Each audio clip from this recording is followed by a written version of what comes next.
Hey, and welcome back to the number one podcast in the world, the Cellarcast, episode 205. I've been kind of watching this thing from afar that is interesting. It's kind of interesting to me because it reminds me of something that happens in video games, but it's a movie thing. So Supergirl just came out, which is the second film in the new James Gunn-led DC comic book movies.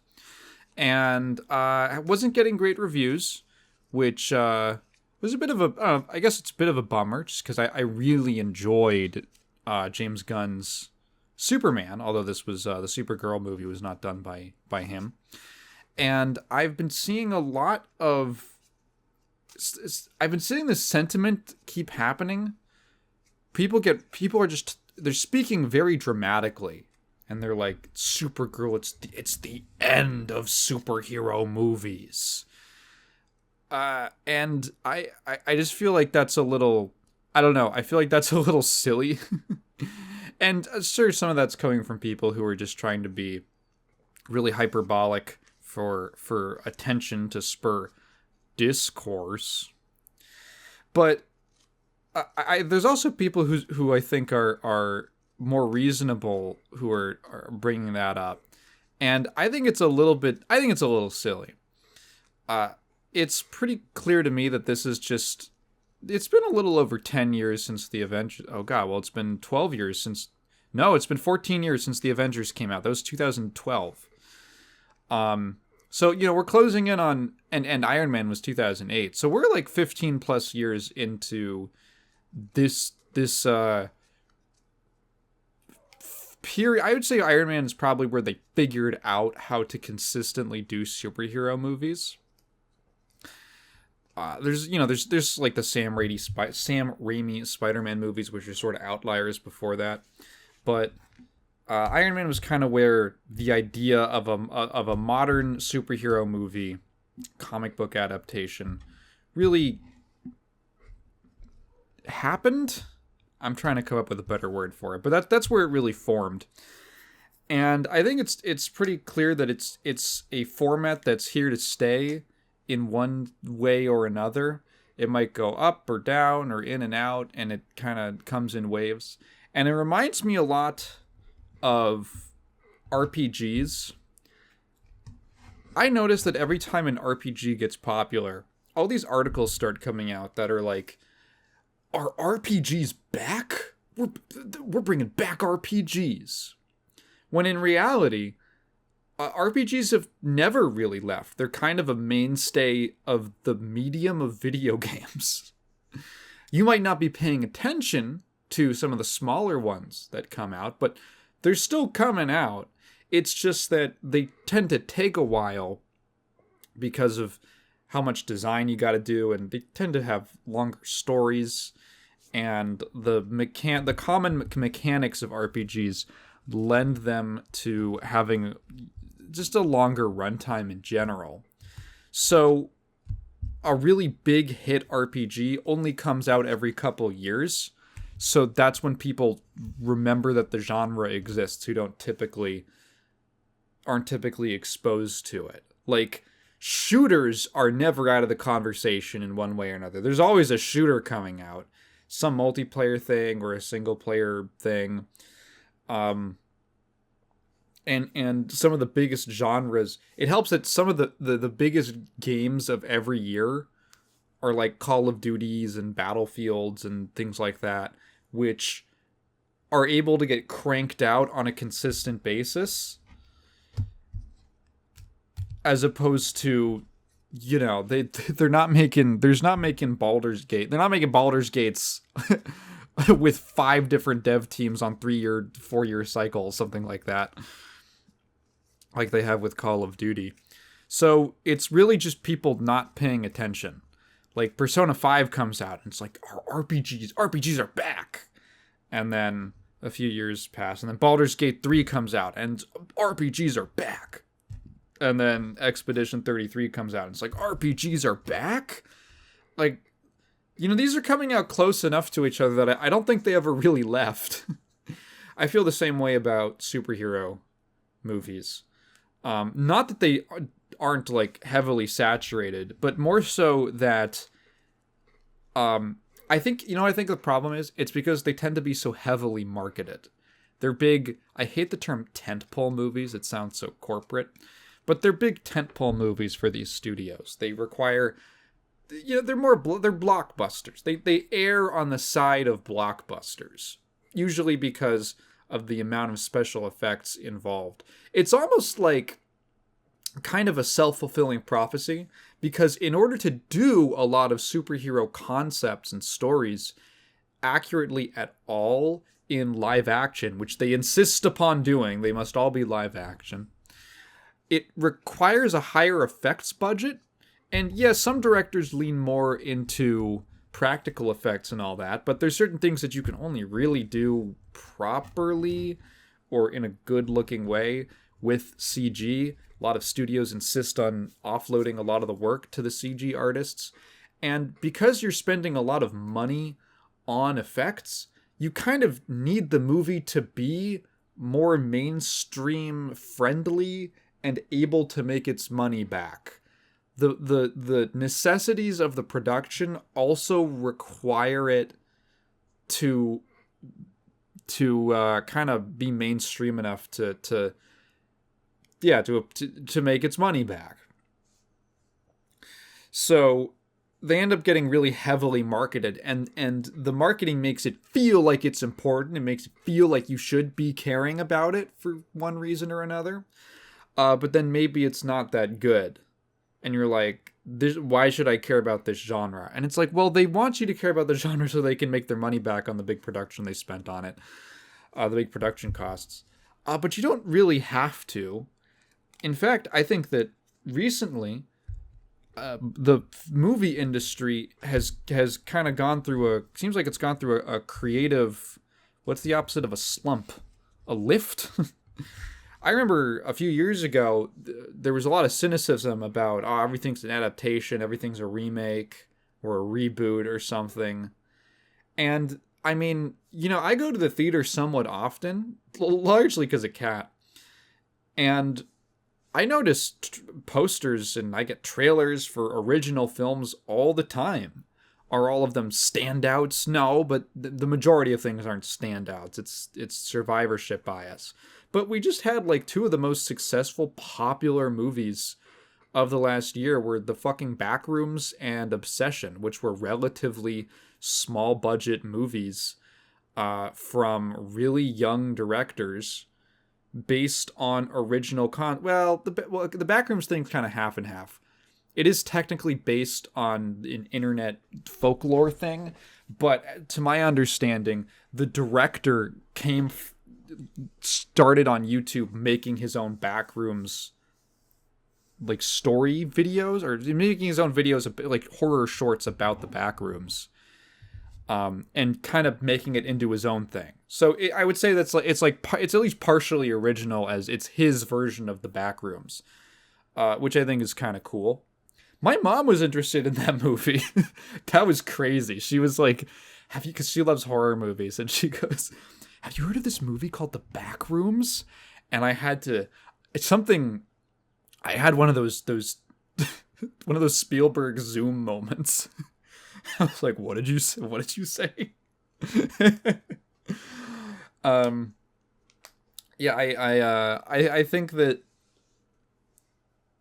on the superhero thing, which is what I was supposed to be talking about, I think that it'll recede a little bit into the background. They're gonna try to make you care about it with marketing, but every now and again something really cool and outstanding is gonna come out, and then you'll be like, oh wow, cool, that was a good one of those. Kat told me recently that she saw the trailer for the Supergirl movie when the trailer first came out. And she said that she just realized she didn't really care about superhero movies as a genre anymore. And I think that's fine. I think that's normal. There are certain super fans of something who are like, I'm going to watch everything in this genre. But I think it's a lot more normal for most people to just not really pay attention to something that they don't have a particular interest in until there's an interesting, a standout example in that genre. A lot of people didn't play RPGs until Baldur's Gate 3 came out, and now the conversation shifts around. The conversation, it becomes dominated suddenly by people who don't actually pay attention to the genre, except for this one time. I'm going to jump into comments from last time, and we have one question from Ryan Frisha. We're going to do the comment review. So, this is as is kind of often, a sort of long comment. It says, I'm so glad you brought up how argumentative online discourse is seen as... How argumentative online discourse is seen as the default tone. Videos that have a thesis, a point, are so often seen as having an argument that must be disputed. That isn't to say you can't dispute someone's extrapolation of design trends and executions, but not everything needs to be a fight, and it's so damn tiring. This is about me talking about Matthew Matosis's aesthetic deception video last time. And I agree that there's I think that one of the knock-on effects of argumentative of the algorithm, the engagement-based algorithms that social media are designed around also encourage a lot of argumentation, because comments and replies and quotes are all forms of engagement, and these things get promoted. So it's this like it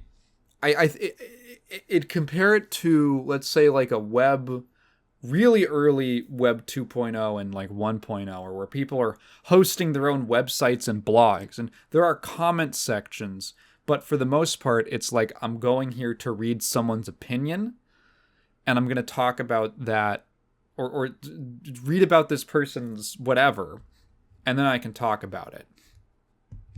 As opposed to, I am encouraged to have a discussion with lots of back and forth, which more times than not, like conversations where people agree with each other don't tend to last very long. It's basically maybe a few replies and then you shake hands and go on with your day. Because there's not much more to talk about. There's nothing to get across. There's nothing to argue about. But if you do have something to say that's counter, then that's going to produce a lot of replies. And a lot of these engagement metrics really like that.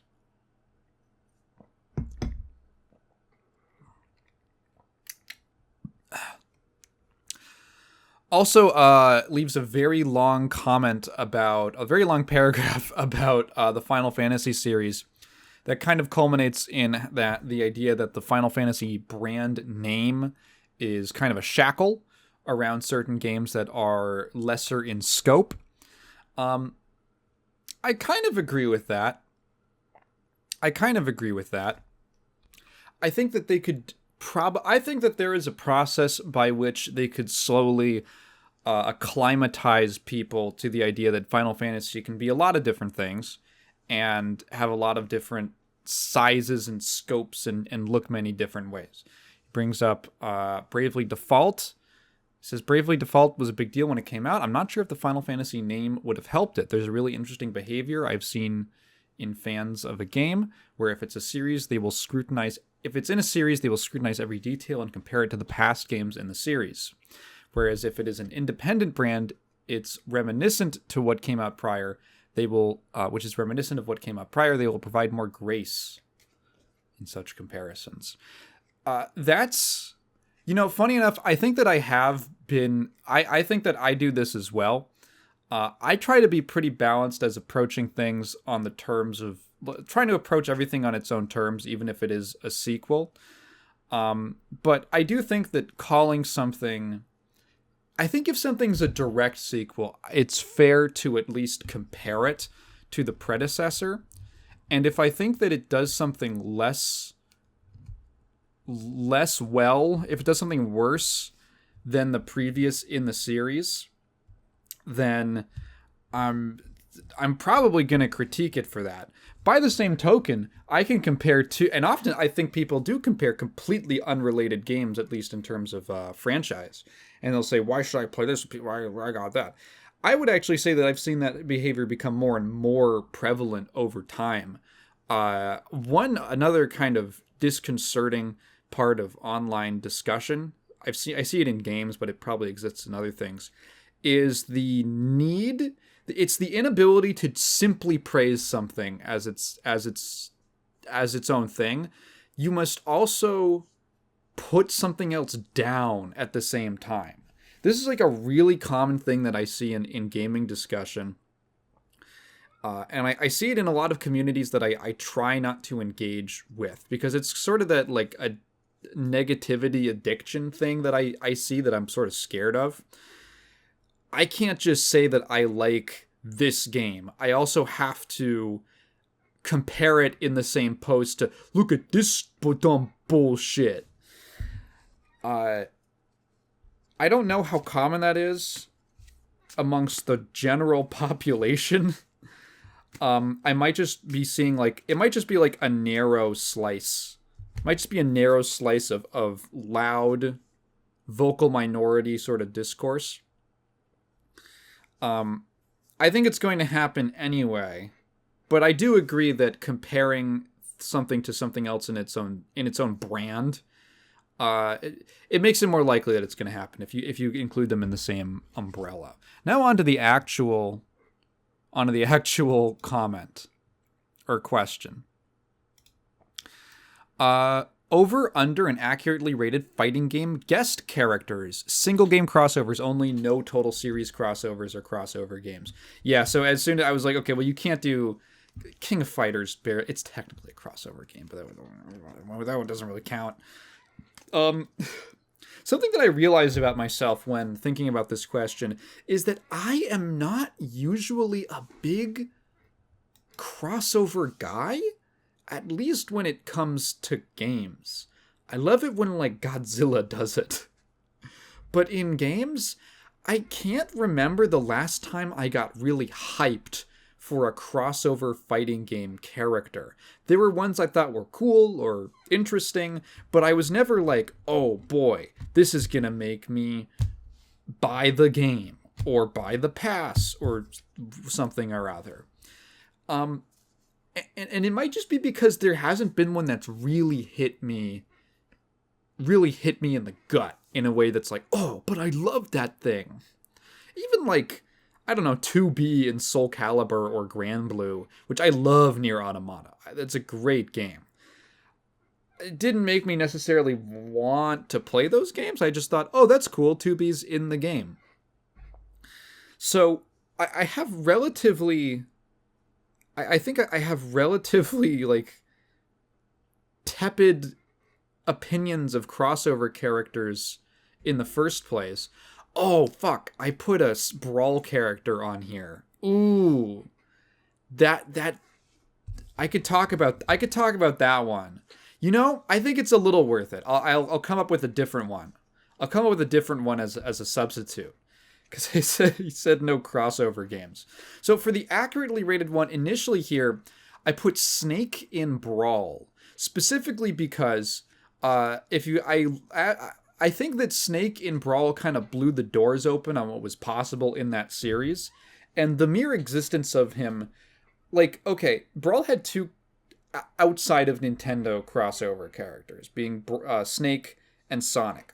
I think if it was Sonic first, that would have been hype and that would have been cool, but Snake was revealed first, and I think that overall was a better sequence of events, because Sonic is like, I mean, it's Mario, the Mario rival, but that hadn't been true for like years by the time Brawl came out. That had not been true since the GameCube. Sonic Adventures on the GameCube. So it's not like Sega had honestly a very close partnership with Nintendo, all things considered, compared to where they had been a few years before. and Sonic is a very family-friendly character. It's not that weird to see these two guys together. It's cool, and I'm sure for a lot of 80s, 90s, specifically like 90s kids, that was a crazy thing to happen. But Snake was just like bizarre.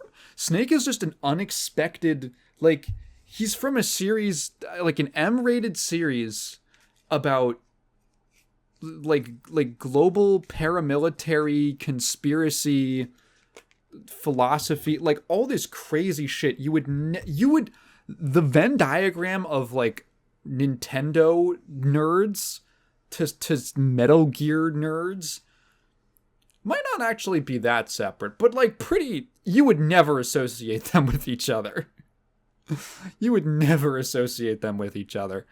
And so I think that really opened the floodgates to like, wow, they could genuinely get anyone. I mean, the fact that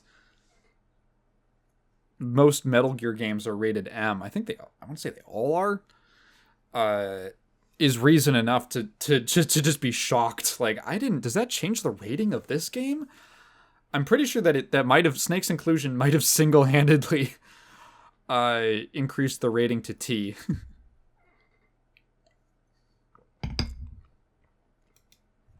But I will, to follow the rules of the question, to say from no crossover games, I will submit an alternative pick for an accurately rated crossover fighting game guest character.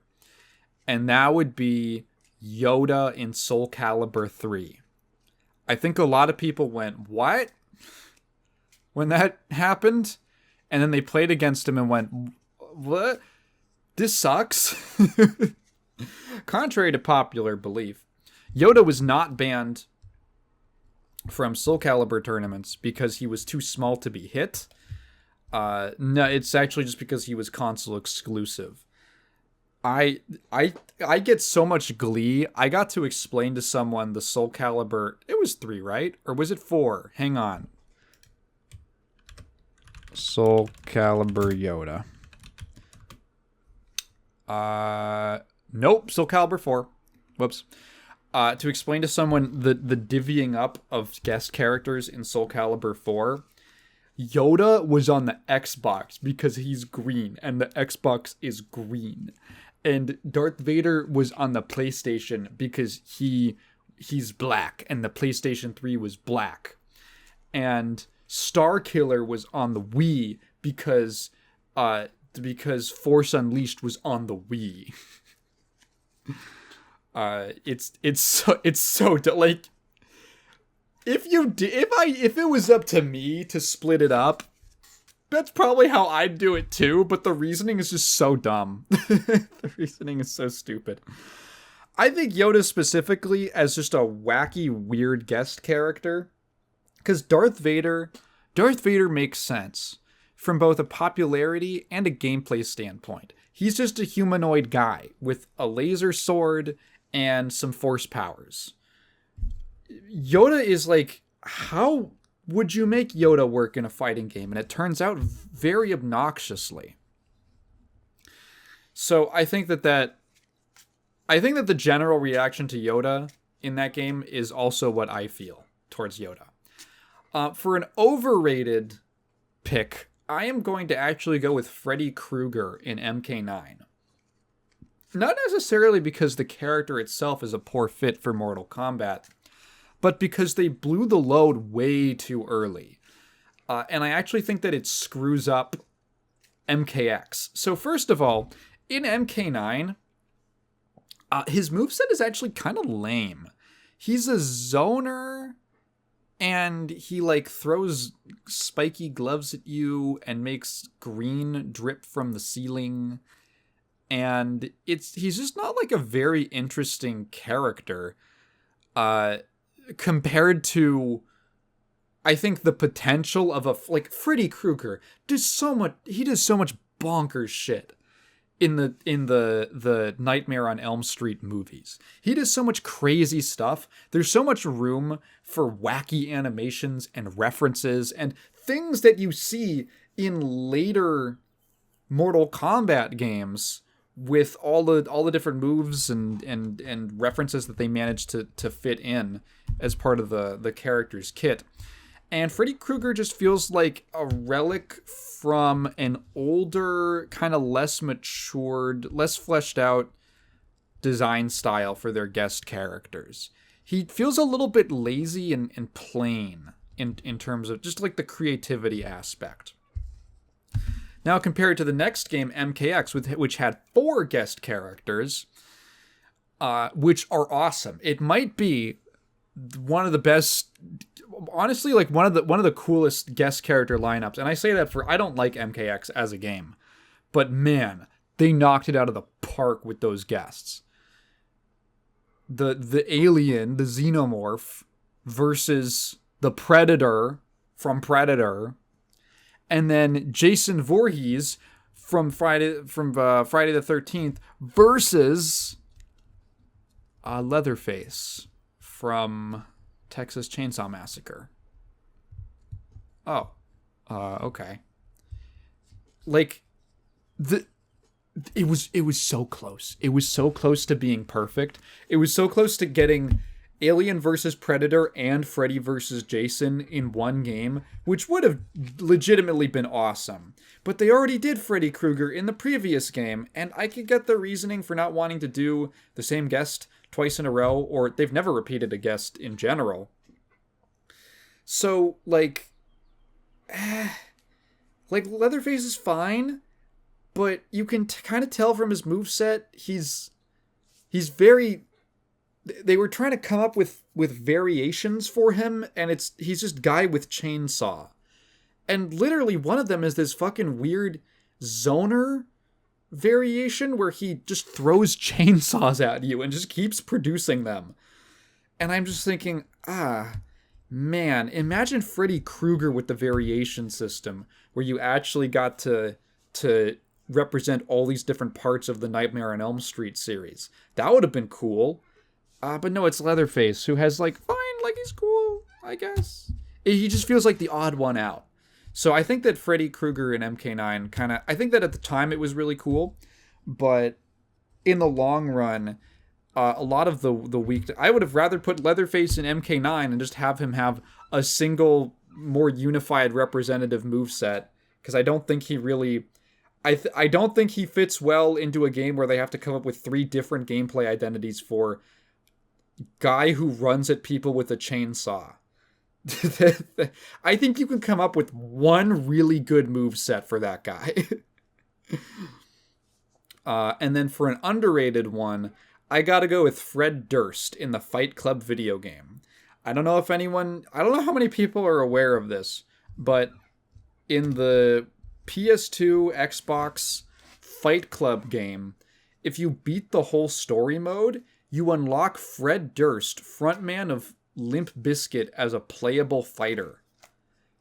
This is apparently because Fred Durst has a stipulation that if Limp Bizkit music appears in the soundtrack to a game, he must appear as a playable character, which is one of the most baller stipulations I've ever seen a celebrity have.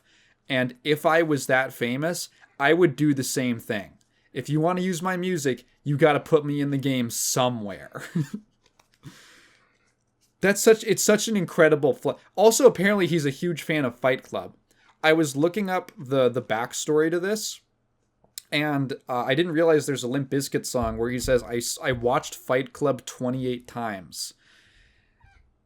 And then there's a Reddit post of someone breaking down approximately how many times he must have seen, or how often Fred Durst must have watched Fight Club, because the movie only actually came out like 6 months before the album that he said that on. So I think I think he narrowed it down to like Fred Durst must, in the time between the movie coming out and them recording Chocolate Starfish, where that song appears, he had to have seen it an average of once every 8 weeks or something like that in order to hit that number, which is kind of awesome. Yeah, I just think that Fred Durst is like a really funny... I think he's just a funny inclusion. fighting game guest. Okay, there are like when you're a fighting game YouTuber, there are 2 videos that you have to make before like that. It's your taxes basically. One is a video on the Daigo parry, and the other is a video on wacky fighting game guest characters. Every fighting game YouTuber must cover these 2 topics at some point in their life. I, as like a 20% fighting game YouTuber, have talked about the Daigo parry, I think, once. I've brought it up. I could give a lecture on that. I could make a cool video on that. But it's been done before. I don't have anything to add. I want to talk a bit about stuff that happened to me recently, because this was just a really bizarre scenario that I found myself in. So, it was June. As I record this, it's the 1st of July. But June is Pride Month, and I've never really had a reason to go out of my way to do any kind of Pride celebration thing like that, or I've never had like a reason to get roped into it. However, I am in love with one LGBT woman, my lovely Katrina. And my stance, so I hate parades. I've hated parades since I was 5 years old, and my mom took me to one and I started crying and I wanted to leave.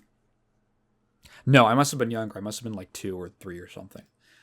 I've always hated them.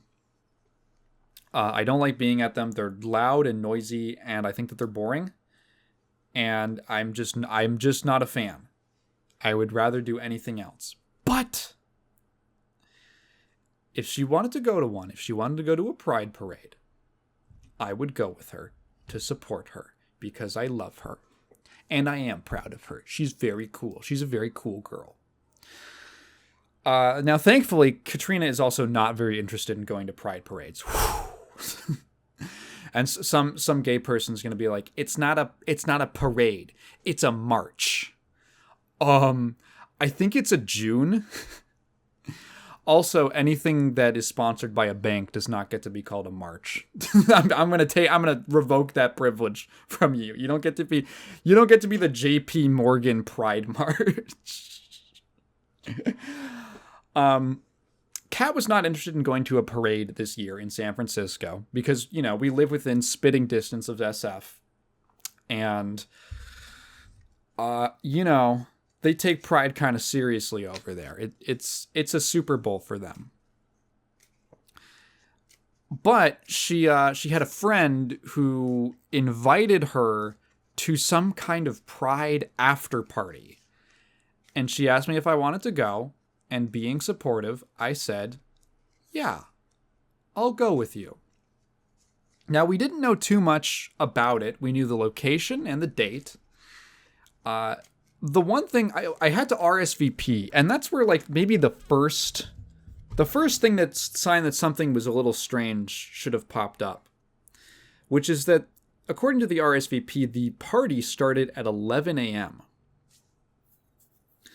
So I think that's a little early for a party, but hey, maybe it's maybe it's just because people are out up and early for the parade, and people are out for pride and all that. Maybe it's a bit of an early thing. But when I picture a San Francisco pride party, I'm thinking it's gonna, in my mind, I'm seeing debauchery. I'm seeing things getting a little intense. In fact, the morning of, Kat was showing me her friend had just the night before been go-go dancing at a gay club or something like that. Doing some real party gay stuff. And I was like, oh, okay. So I'm just setting my expectations for what this is going to be like. This is going to be a party gay event. And I won't lie, I had some trepidations going in. Mostly due to the fact that I was a little worried about being the only sober person there. Kat told me that she was, somewhat planning on maybe drinking at the thing. So I was like, okay. And I'm just kind of mentally preparing for I I might just be stuck there for a little bit. In a place that's not really my scene necessarily. So we take the BART all the way up to San Francisco, and we're walking towards the place. We're trying to find the venue, and I can't really find. When I look it up, I'm not finding it as like, I'm not seeing like a club in the area. And I'm like, oh, okay, well, maybe it's, for some reason it's not registered, or maybe it's, oh God, maybe it's something a little underground. Ooh, okay. We end up walking parallel to the parade for a little bit. There's a guy with his dick out, and like a kid, like a 10-year-old kid with their family walks past, and is like, their fucking eyes are bugging out. And I was like, that's great. That's like a classic, I think a classic childhood experience is when you run into some shit that you've never seen before and you just see some crazy stuff. That's a form of like experiential inoculation to the world that I think is good for a child. Just to be like, whoa, okay. So we're walking, and then we get to a corner, a street corner. We're about to cross, and she's like, we're looking at the addresses, and she says, I think that place on the corner is it. So it doesn't quite look like what I'm expecting, the building, right? I didn't know exactly what to expect, but it looked a little clean, if you will. So we get there, we walk across the street, and there's a guy at the front entrance taking people's names on the RSVP list. So we get in, and we appear to be in the building for some kind of insurance company. It's very bright and clean. And I'm thinking, all right, and the people who are like in and around seem a little older than what I was expecting, and not very provocatively dressed. We're just in the entrance. We're in like the atrium, basically. There's a little staircase that goes up, and then a hallway that goes to somewhere down a hallway goes somewhere else, where apparently it sounds like something's happening. So we're walking down the hallway, and before we get there, Kat turns to me, and there's music playing from behind the door. And she says, oh, just so you know, I think this is some kind of like Asian thing. Like, you might be the only white person here. And I was like, oh, like a gay Asian party? How crazy is this going to be? So we open the door, and it looks like a school dance. There's maybe 30 people in the room. I want to say the average age was 35. There's a lot of, the room itself was...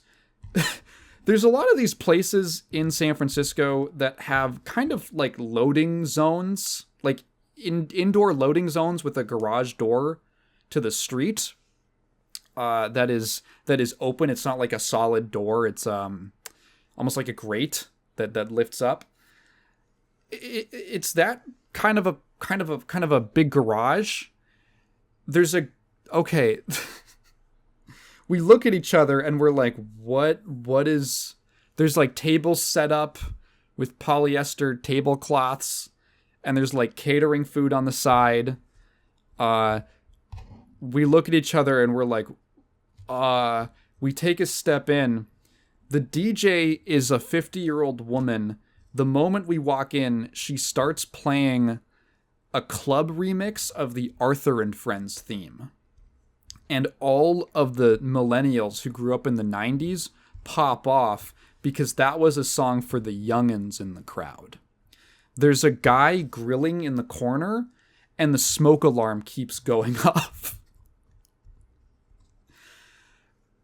And I look at her, and I'm like, what? Where are we? This is not what I was expecting. So we take a step in, and we kind of walk across the room towards the tables, and we discover that this is not a crazy raging gay party. This is a post-parade pride party, a PPPP, if you will, sponsored by, it's a party for the San Francisco Realtors Association, sponsored by the Chinese American Democrats Club. So my expectations have been thoroughly subverted. We end up finding her friend. He takes us upstairs because he's like, oh yeah, there's like, we got pizza upstairs. And I was like, all right, sure. We walk upstairs. It's like an office. There's like desks with computers in the corner. There's self-help books about business. We round the corner, and the big pop-in area upstairs is a boardroom meeting. It's a meeting boardroom with the big long table and a bunch of like 40 and 50-year-old city workers and like city politics people in there. They're wearing their shirts for their like organizations and stuff. And there's like a ton of pizza. Unfortunately, I'd been anticipating like a club, and I didn't want to pay for expensive club food, so I ate sort of a big breakfast. We had a bunch of leftover Jollibee from the night before, so I loaded up on like all the spaghetti and rice and stuff, and some meat, and I'm the type of guy who I don't have a very high like caloric demand. I'm a very skinny guy. Well, so I'm skinny in all the ways that make me not need to eat a lot. So I'm full. I'm going to be full for the next few hours. I grabbed like a brownie, which was just a regular brownie. The other thing, okay, like I didn't get carded on the way inside, and that was another thing that was like, oh, I can just walk in?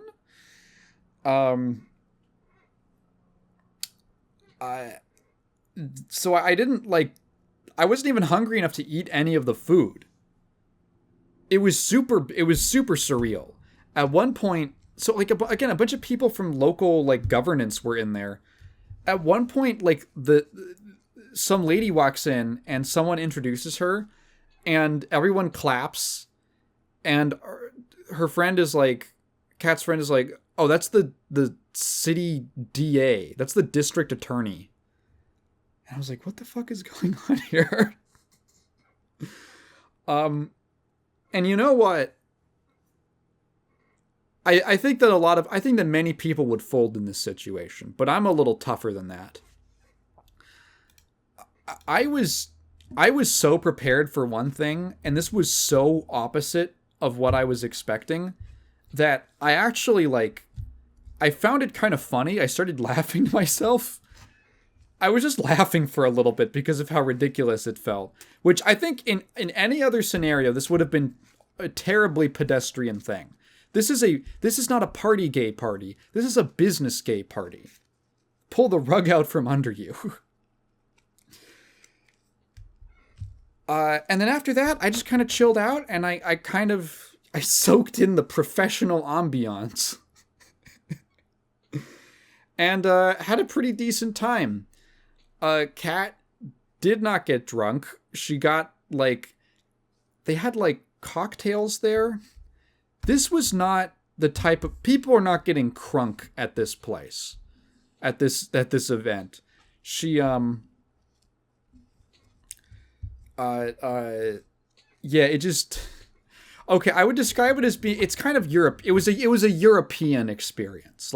It was gay, and there was alcohol, but it was also family friendly.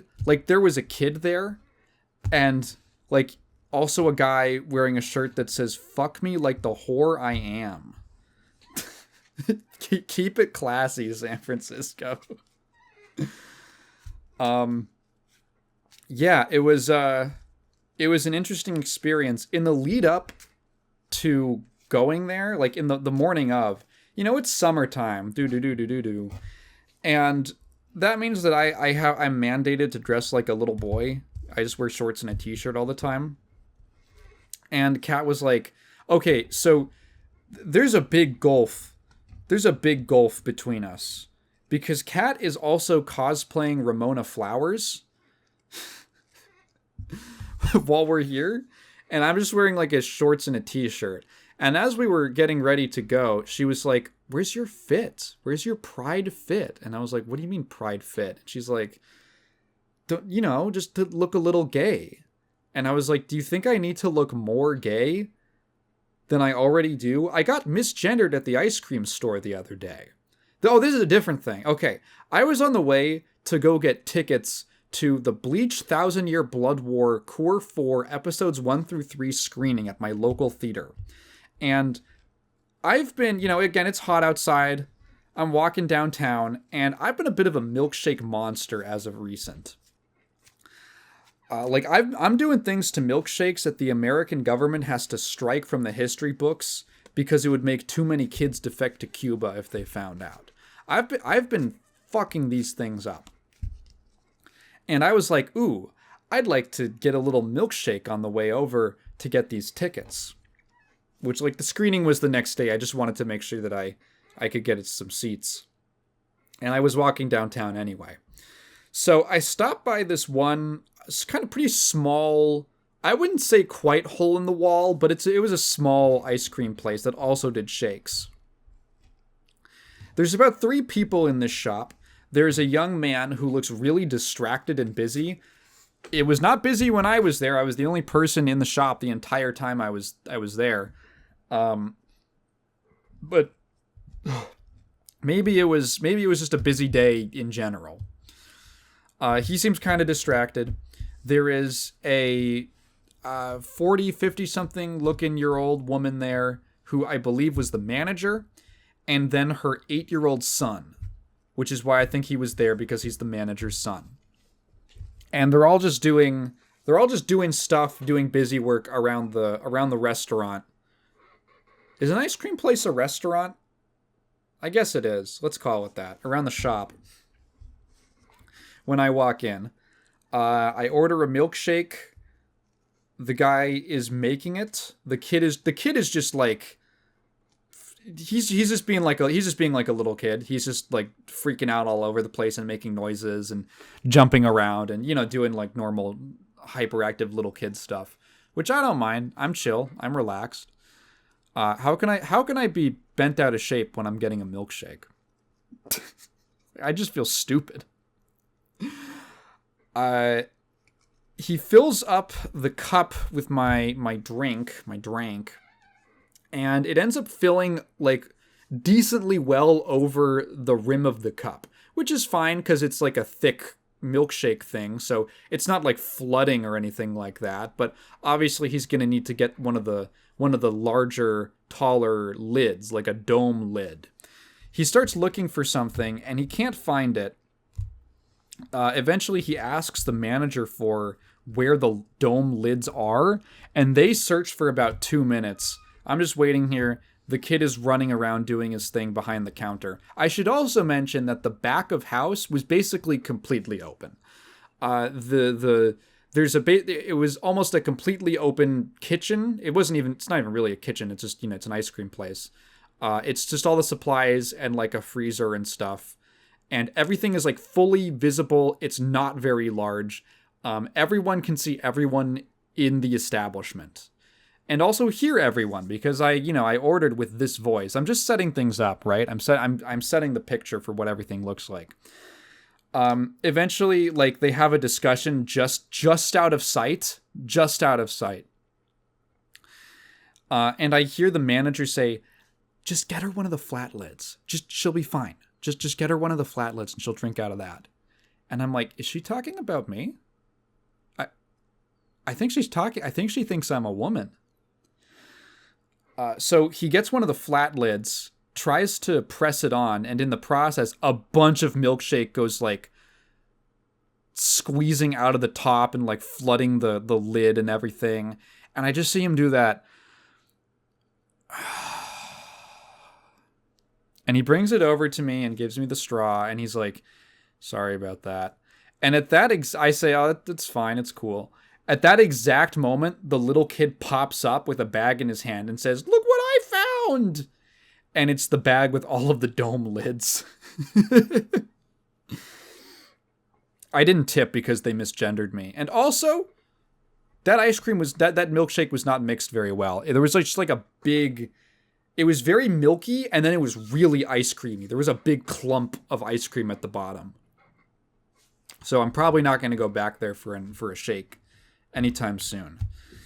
And then I got my tickets. You know, it was a serviceable milkshake. And you know what's fucked up? I got a milkshake at the movie theater a little while ago. And that one kicked ass. And it was cheaper than the one that I got from that place. I'm thinking that my move now is just to go, if I'm downtown and I want a milkshake, I just go to the movie theater, and they are so lax there. They have so few employees. Genuinely, when I went to go to my Bleach screening, I'll talk about that later, but when I went to go to my Bleach screening, I could have just walked in and no one took my ticket. No one stopped me. I just walked in with confidence, and nothing happened. I had the ticket and everything. I think it's the move. I think I'm just going to go get a cheaper, better milkshake that's better mixed from the theater. I want to give a quick shout out to Virginia Woolf. I've been reading The Waves recently. Why The Waves by Virginia Woolf, Tygan? Well, it's because of my favorite band, Modest Mouse. The name, so Modest Mouse has been my favorite band for years and years and years since I was in middle school. So they have a new album out. I'm going to talk about it at some point. I don't know. I need some time with it. But I like it in general. I do like it. I think I like it more than the last two. But their name actually comes from a Virginia Woolf story. It's called The Mark on the Wall, and there's a passage where she uses the phrase modest mouse-colored people. And Isaac Brock liked that a lot. He liked that phrase a lot, and he wanted to call the band Modest Mouse-Colored People, but that was too long.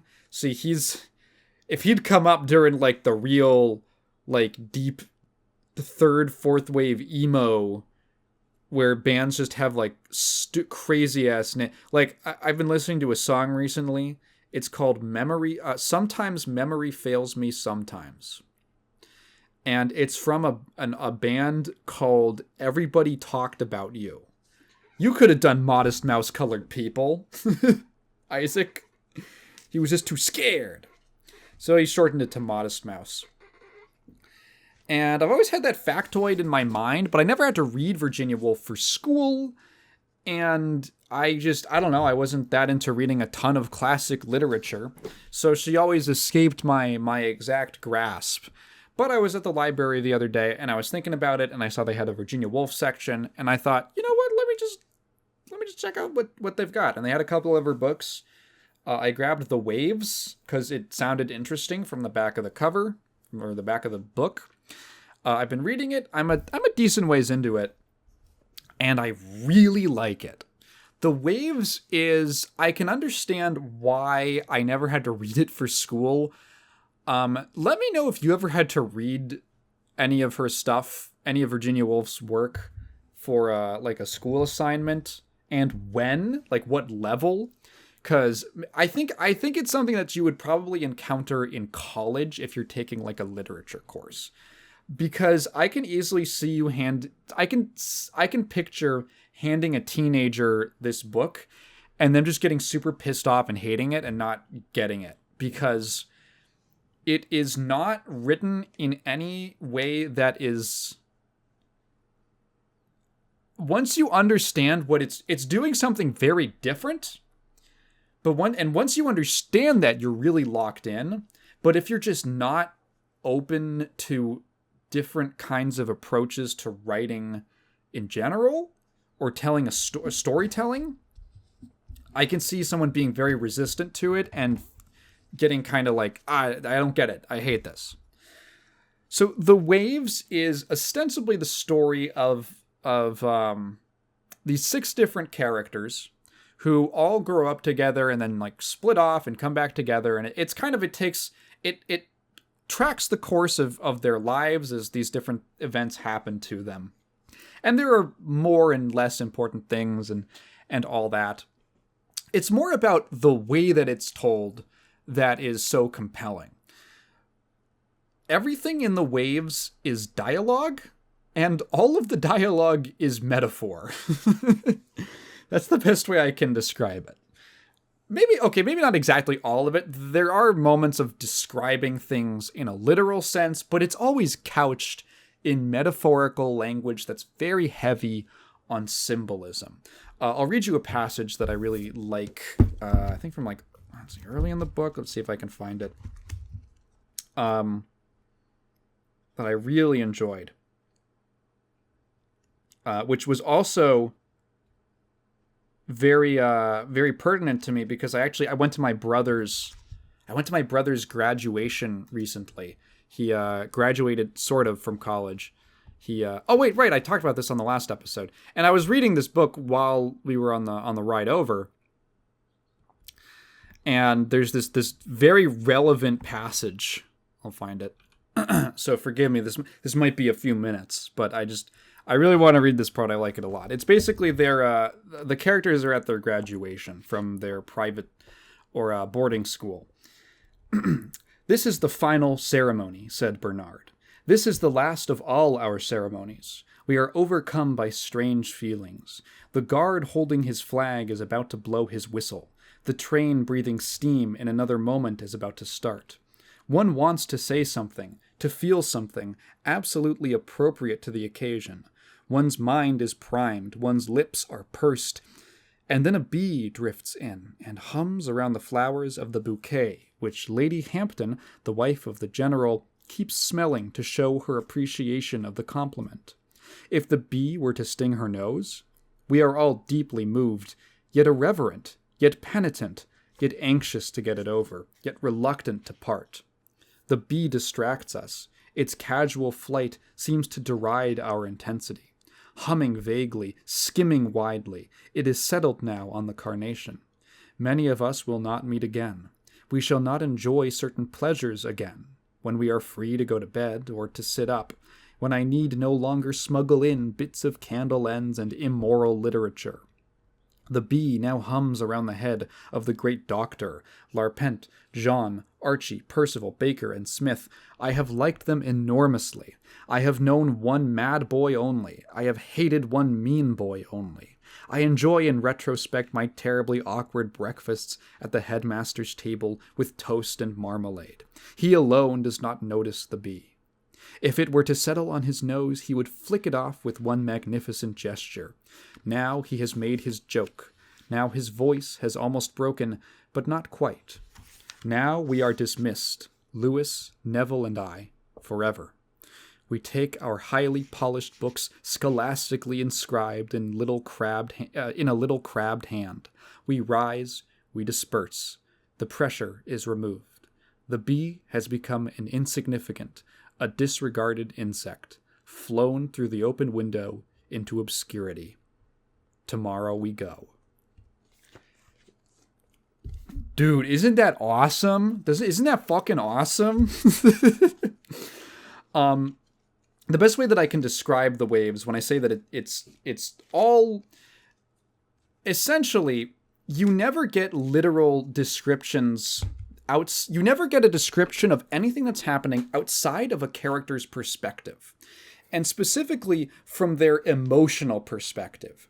Every single thing that happens is basically you jump between the perspectives of these 6 characters, and all you're getting are their observations about things, their feelings about things. You won't be told that they're at school now. You'll be told how they feel about the trip, or how they feel about the school itself, or the opening ceremony.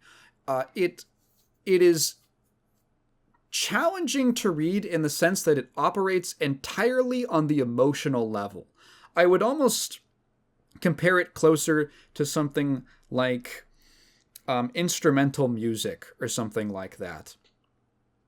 There is so little that happens that is directly like concrete It's basically it's just feelings and emotions and thoughts.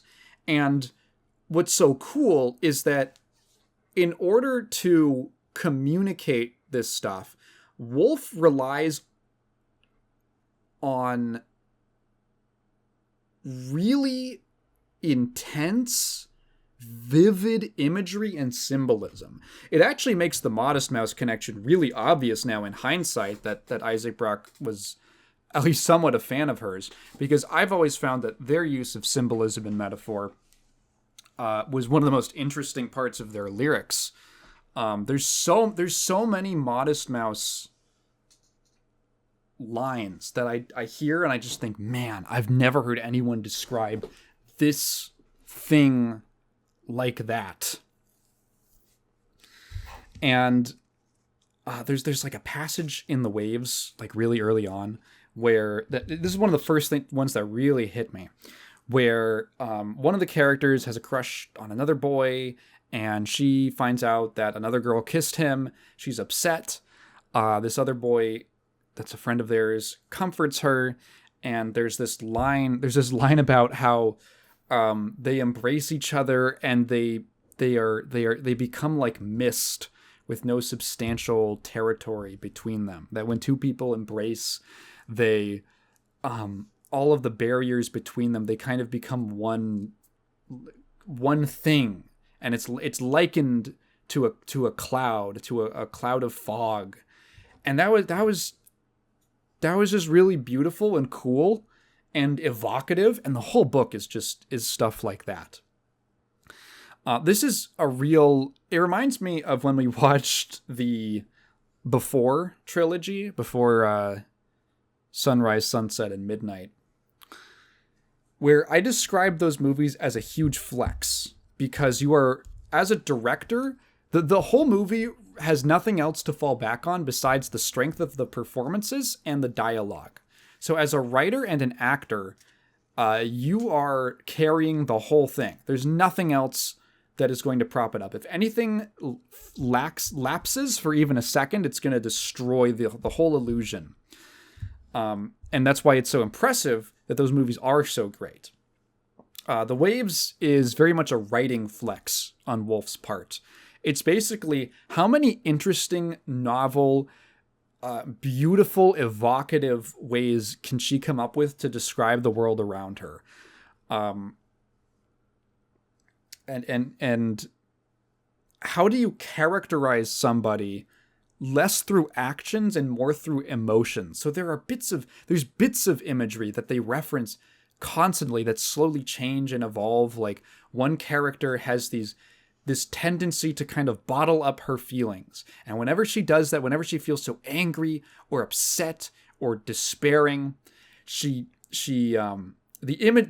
verbiage is always the same, where it's like she basically crushes up her handkerchief, and she screws it up. She screws everything up into a ball.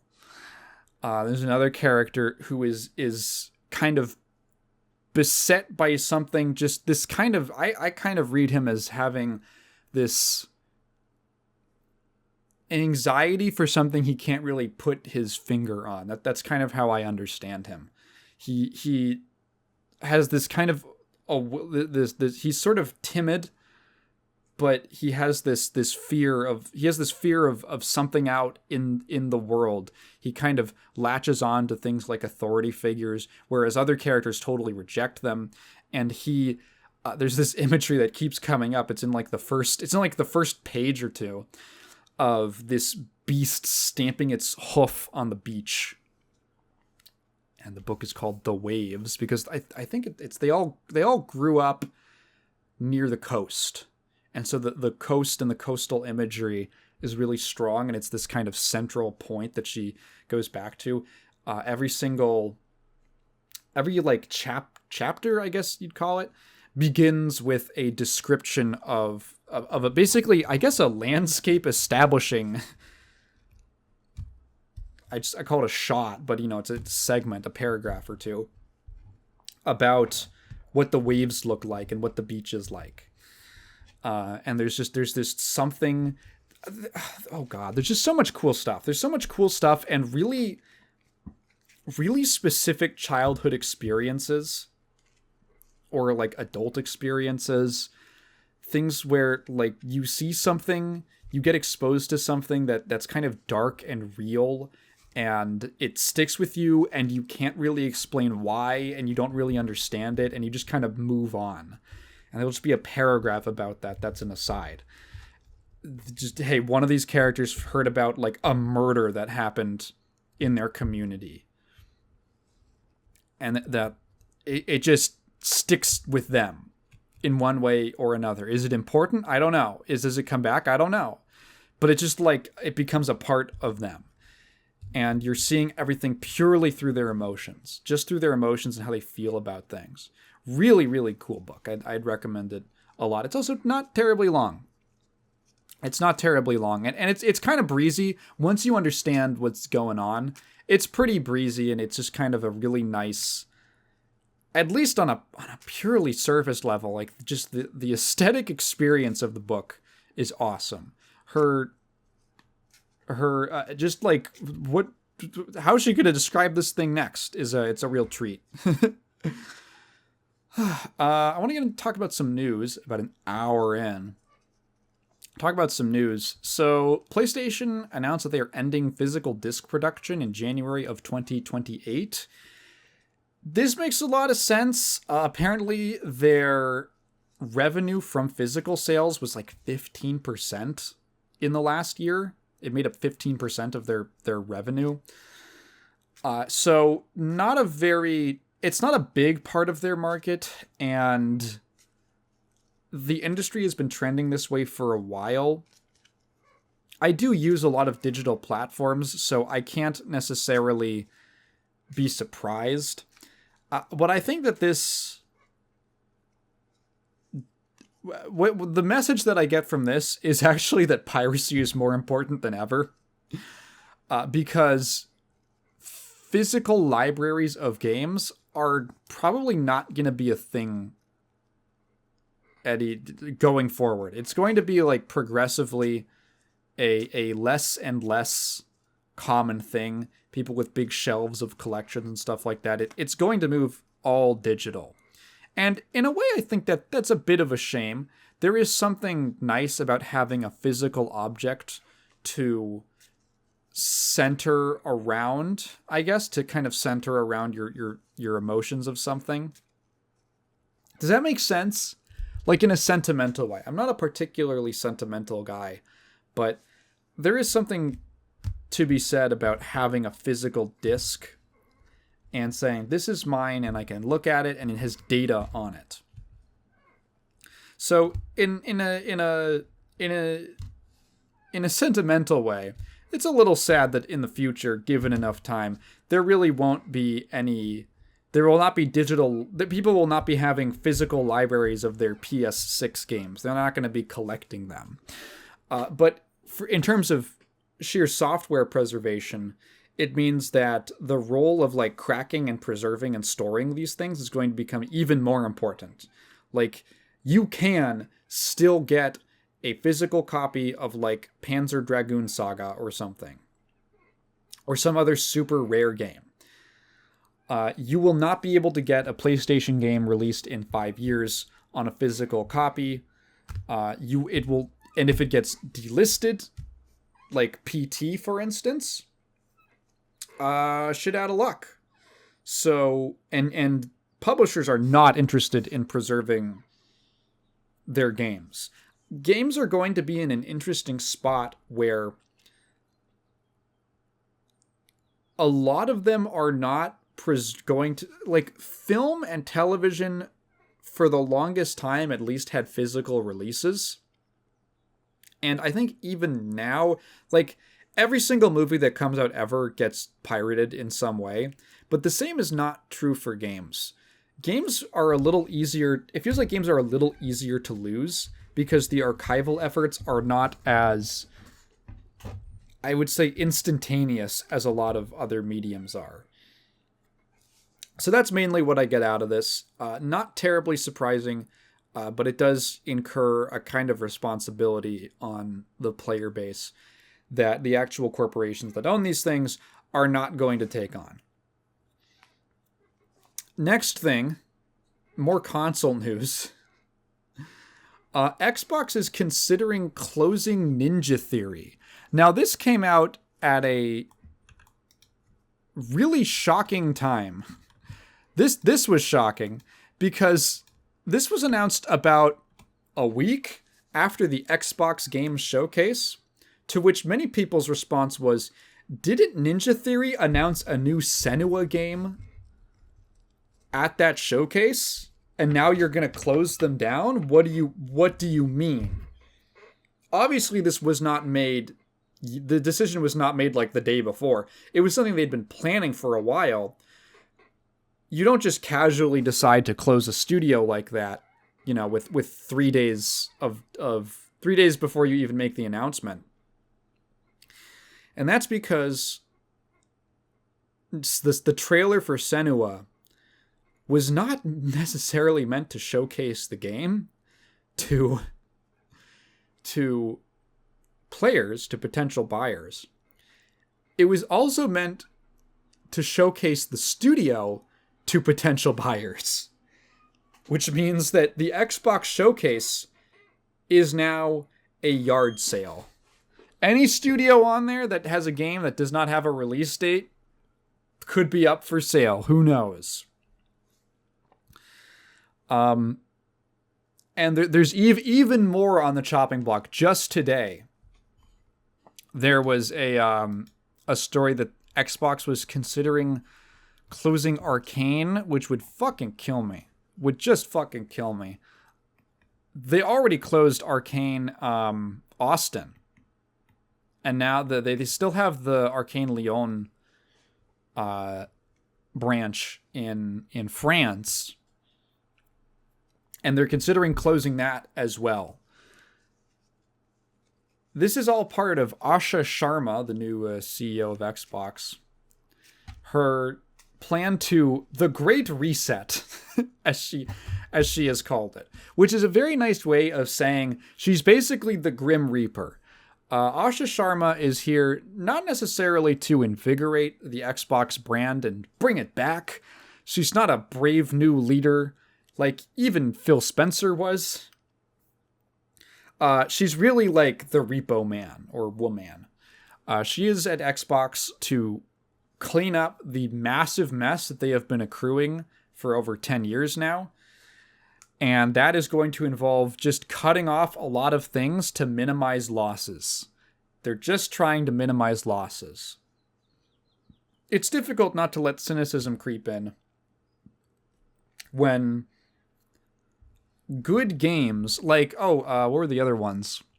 Oh yeah, Compulsion and Double Fine were two of the others that were eyed.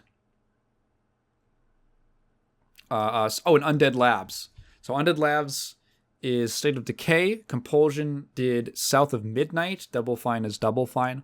Now, okay, I kind of get it on Double Fine. Double Fine, for the most part, has not put out the most successful projects, and they've been allowed to stick around for a very long time. I'm not saying I'm glad that they could be potentially closed down, because that's terrible. But that one kind of made sense to me. In like a very mercenary business sense, I can understand it. But like Ninja Theory? Aren't those Senua games popular? I barely know anything about them, but aren't they like mainstream popular? And Arcane has, they've had a couple flops that were partially due to Xbox micromanagement, or I should say Bethesda, right? Which one owns them? Whatever managerial oversight fucked up. What was the vampire one called? I can't even remember. Compulsion put out South of Midnight, which was another very critically acclaimed game. I'm pretty sure it won some awards. And from the looks of it, probably made its budget back. Why are they getting closed down? Well, the same reason that Tango got closed down. I don't know. We just kill everything. It's sort of in, how to describe it, in unprejudiced, inconspicuous, I can't think of the word. It's just kind of, it feels kind of random. It just feels random and like, who can we cut off? Or maybe there's some kind of numbers thing behind the scenes that informs the logic. It's pretty brutal. The games industry is experiencing a lot of the problems that are affecting other facets of the games industry, of just the tech industry and the economy in general. And it has not helped that Xbox has made terrible decisions for like 10 years.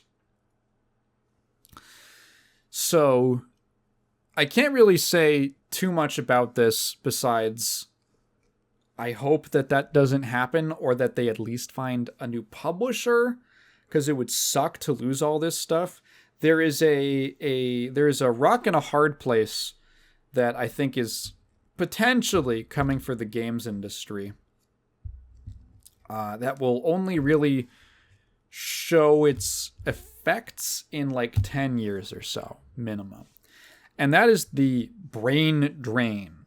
Basically the loss of a loss of resources of people at the top and bottom ends of experience. So in the last few years, with the economy and all that, a lot of game developers who are really senior, like when we started going into like layoff mode, like real layoff mode a year or two ago, a lot of senior developers who had been in the industry for a very long time got laid off, or they just quit and went into other industries. They did not return to gaming. They took their skills and took them to, I don't know, IT or some other business, some other technology, software related thing or something like that. And a lot of the reasoning was games just aren't stable enough. It's always been a kind of unstable industry, and now it's having a severe purge of talent. And, you know, if you're like 50 and you've been in the industry for a million years and you have all this experience and you still can't be safe from layoffs, hey, maybe I've got like a family that I want to take care of, or a mortgage or something like that, or debt or medical debt that I need a more stable job that pays better. And that's what I've heard. I've heard a lot of interviews with these old timers who say, yeah, I'm working a different job. It's not technically my passion, like for gaming, but I make more money and it's way less stressful. And then at the bottom end, there's a different issue, which may or may not be a real problem. We don't know yet. And that's basically the ladder, the entry-level ladder pipeline that is being dismantled by the artificial intelligence hype. I don't think that the AI hype is going to last super long. I don't think it's that sustainable, or that the tools that exist are going to get that much better. But let's say that a lot of people who work in lower entry level positions in different departments at a game studio get replaced with AI. Okay, then who is the next generation's like tier 2 of, if they're like the tier 1, they're the first level of employee, who becomes like the tier 2 and then the later tier 3? It just kind of like, there's a squeeze basically where the bottom stops, it becomes much harder to get in, and a lot of people leave at the top. Which means that the middle area is sort of all that's left, and you have to rely on people with a moderate amount of experience in the industry, which is fine to obviously have them around, but you kind of want a spread of people. Institutional knowledge is one of the most important silent things in an industry. You know how there's games from like a 10-year span where the camera might just be ass? When's the last time you played a game and you thought the camera sucked, like in a 3D environment? When's the last time that even happened? Especially a new game. Yeah, it doesn't happen because we figured it out like 10 years ago. At least. It's not really a thing that you have to worry. Oh, God, probably. Hang on. Oh, even that's 2016. No, like 20 years ago, we basically figured out how to do good cameras. You don't have to worry about that anymore. That's partially because of institutional knowledge. To have someone who's worked on a number of projects say, actually, I tried that before, it doesn't work, or it has this effect. Or just the technical things. Well, this is just how you make a camera. This is how you make this or that. This is how you go about some technical process that I can't even imagine, doing light maps or something like that. That saves on time, which saves on money and stress. And losing a lot of those people is a serious detriment to a development team and a dev environment. As well, obviously losing the pipeline to bring people into the industry is really bad for the long-term health of the industry, because eventually who's gonna replace the medium people? Does everyone just get aged out and then there's suddenly a gap of low-level employees and everything gets fucking weird? Or a gap of moderately, slightly above average experience employees, not quite entry level. So I don't think that it really depends on how widespread the adoption of AI is and in what form it takes for game development. I think that in the worst case scenario, everything gets replaced and a ton of art is made by machines. The future, it was promised in the future that machines would do all the work and we'd get to make the art, but no, I guess humans being able to make art was too greedy of us. I think in the best case scenario is that it basically collapses. Is that the best case scenario? The economy's gonna be real bad. I mean, the economy's already fucking bad. The job market already sucks. It already sucks. It's just all the value in the economy is just fake. It's just fake money that's being passed around by 4 or 5 different companies. And eventually in a year or two, it's going to have to, some kind of reality is going to have to slam into it. Some kind of timer is going to have to hit 0.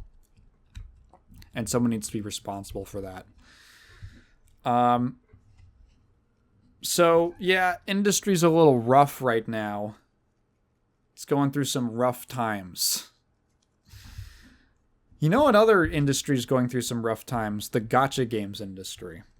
Now, I normally would not talk about a drama like this, but I find it so fascinating that I must talk about it, because I actually have some proximity to it. I am, of course, talking about the Love and Deep Space Valco controversy. So, if you've never heard of Love and Deep Space, you know what a gacha game is, right? Okay. Now, imagine there was 5 beautiful Chinese boys, and they're all in love with you, and they're all different archetypes and stuff, and you can set them, you can collect different memories with them, and then also you can have an in-game period tracker, so that when you're on your period, they go, hey, I see you're on your period. Do you want anything? Do you want some food? Do you want some back rubs? It's absolutely genius. And then Kat looks at me and she's like, why don't you do that? And I look at my beautiful transgender girlfriend, and I know that she's evil. I know that she's a woman because she's evil, because she asks me, why don't I do that on her period? So the way I understand it, so Kat is a huge Love and Deep Space fan. Her work lanyard has a bunch of pins of that Silas guy with the white hair, who apparently I don't remind her of.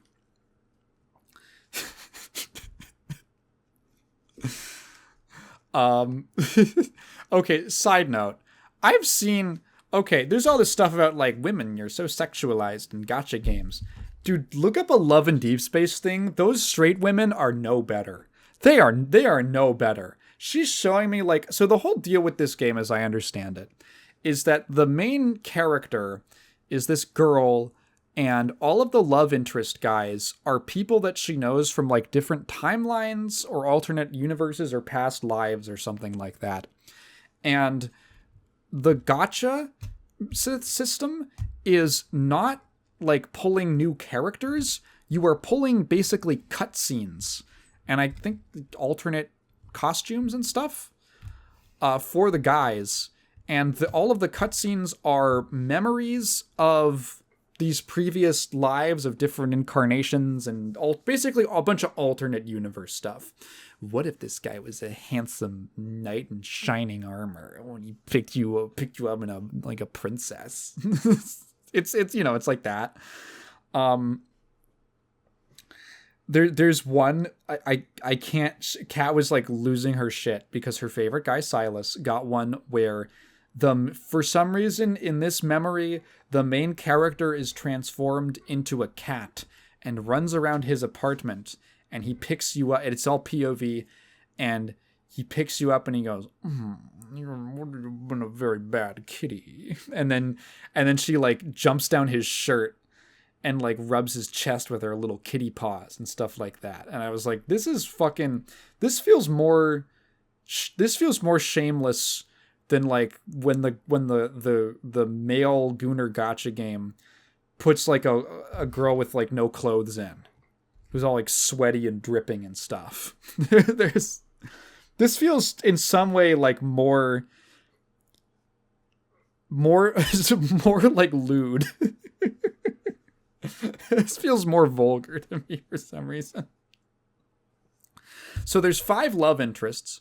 As I understand it, they had always planned... So the game actually launched with 3, and then the idea was that they were going to add another 3 to serve as parallels to the originals, which apparently not only ties into the story, but it's also like a gameplay thing. The game has combat, which you would never know. I didn't know that for like months. I did not know this game had combat for months. All I knew was that it's just, I see Kat booted up and she plays like a little crane game where she can get plushies and she rubs Silas's dick with her hand. And he goes, oh, very, very, very feisty little kitty cat. So there's this, the drama is they revealed what I believe would probably be the last new boy, a guy named Valko, he's like a werewolf. He's a werewolf boy. And Kat was she was like not expecting it, and then she was excited since they showed off some more of his stuff, and she was into it, and she was excited for his release and his story stuff. And then she also told me that the Chinese audience hated him, and I was like, what, why? And she said that it was like pandering to the Western audience. And I had to like put that in my head. I'm like, he's like a werewolf boy. He's not even like hairy. He's not even like a furry guy. He's like he just has like ears and a tail, you know? It's very like Kimono Mimi. It's not like full on furry animal person. And then I thought about it for a second and I was like, is this like when a Western thing puts a magical girl in? Is that what it's like? And she was like, I don't know. Suddenly, I wake up one morning and she has sent me a post and she said, I'm fucking devastated right now. And the developer of Love and Deep Space, Lads, I always read it in like a horrible British accent, Lads, the developer's called Infold, put out a statement. Not only are they canceling Valko, they are canceling the development of any future love interests, of any future new love interests, which was shocking to me. Absolutely mind-boggling. Maybe the king of all backdowns. I have never seen a developer put this much time into something and just axe it genuinely. I think it was like 6 days before he was supposed to come out. The whole thing. Like, this guy assumedly had like gameplay stuff designed, a ton of cutscenes and visuals, marketing materials. There are people right now that like Kat has like mutual connections to who are going to be official Love and Deep Space cosplayers for this guy's fucking launch at Anime Expo. And suddenly it's just out. It's just gone. Scrapped entirely. So first of all, I feel really bad for the developers who had all of this work squandered by cowardice. But also I feel bad for all the voice actors in every language who were voicing this guy. Because, you know, this is not a game where there's a million characters. There's like these, it would be 6 characters, and they would get continuous like new memories and story updates and like things to voice act. Basically, I can imagine how hype it would be if you got a role for one of these games and you got steady work for like every couple months. They probably have you in to record something and you get paid. That's got to be really nice. And now that opportunity is gone, which totally sucks for those people. And so then I look up, okay, I gotta find out if there's more to this story. Is it just that it just seems crazy to me. It seems crazy to me that they would cancel him simply over the Chinese audience thinking he was pandering to Western audience. That seems so weird. Do they not have werewolves? Like, what was specifically the thing? Then I come to find out there's like a dozen different talking points, which is my first red flag that something is afoot here. Something's weird. Okay. So,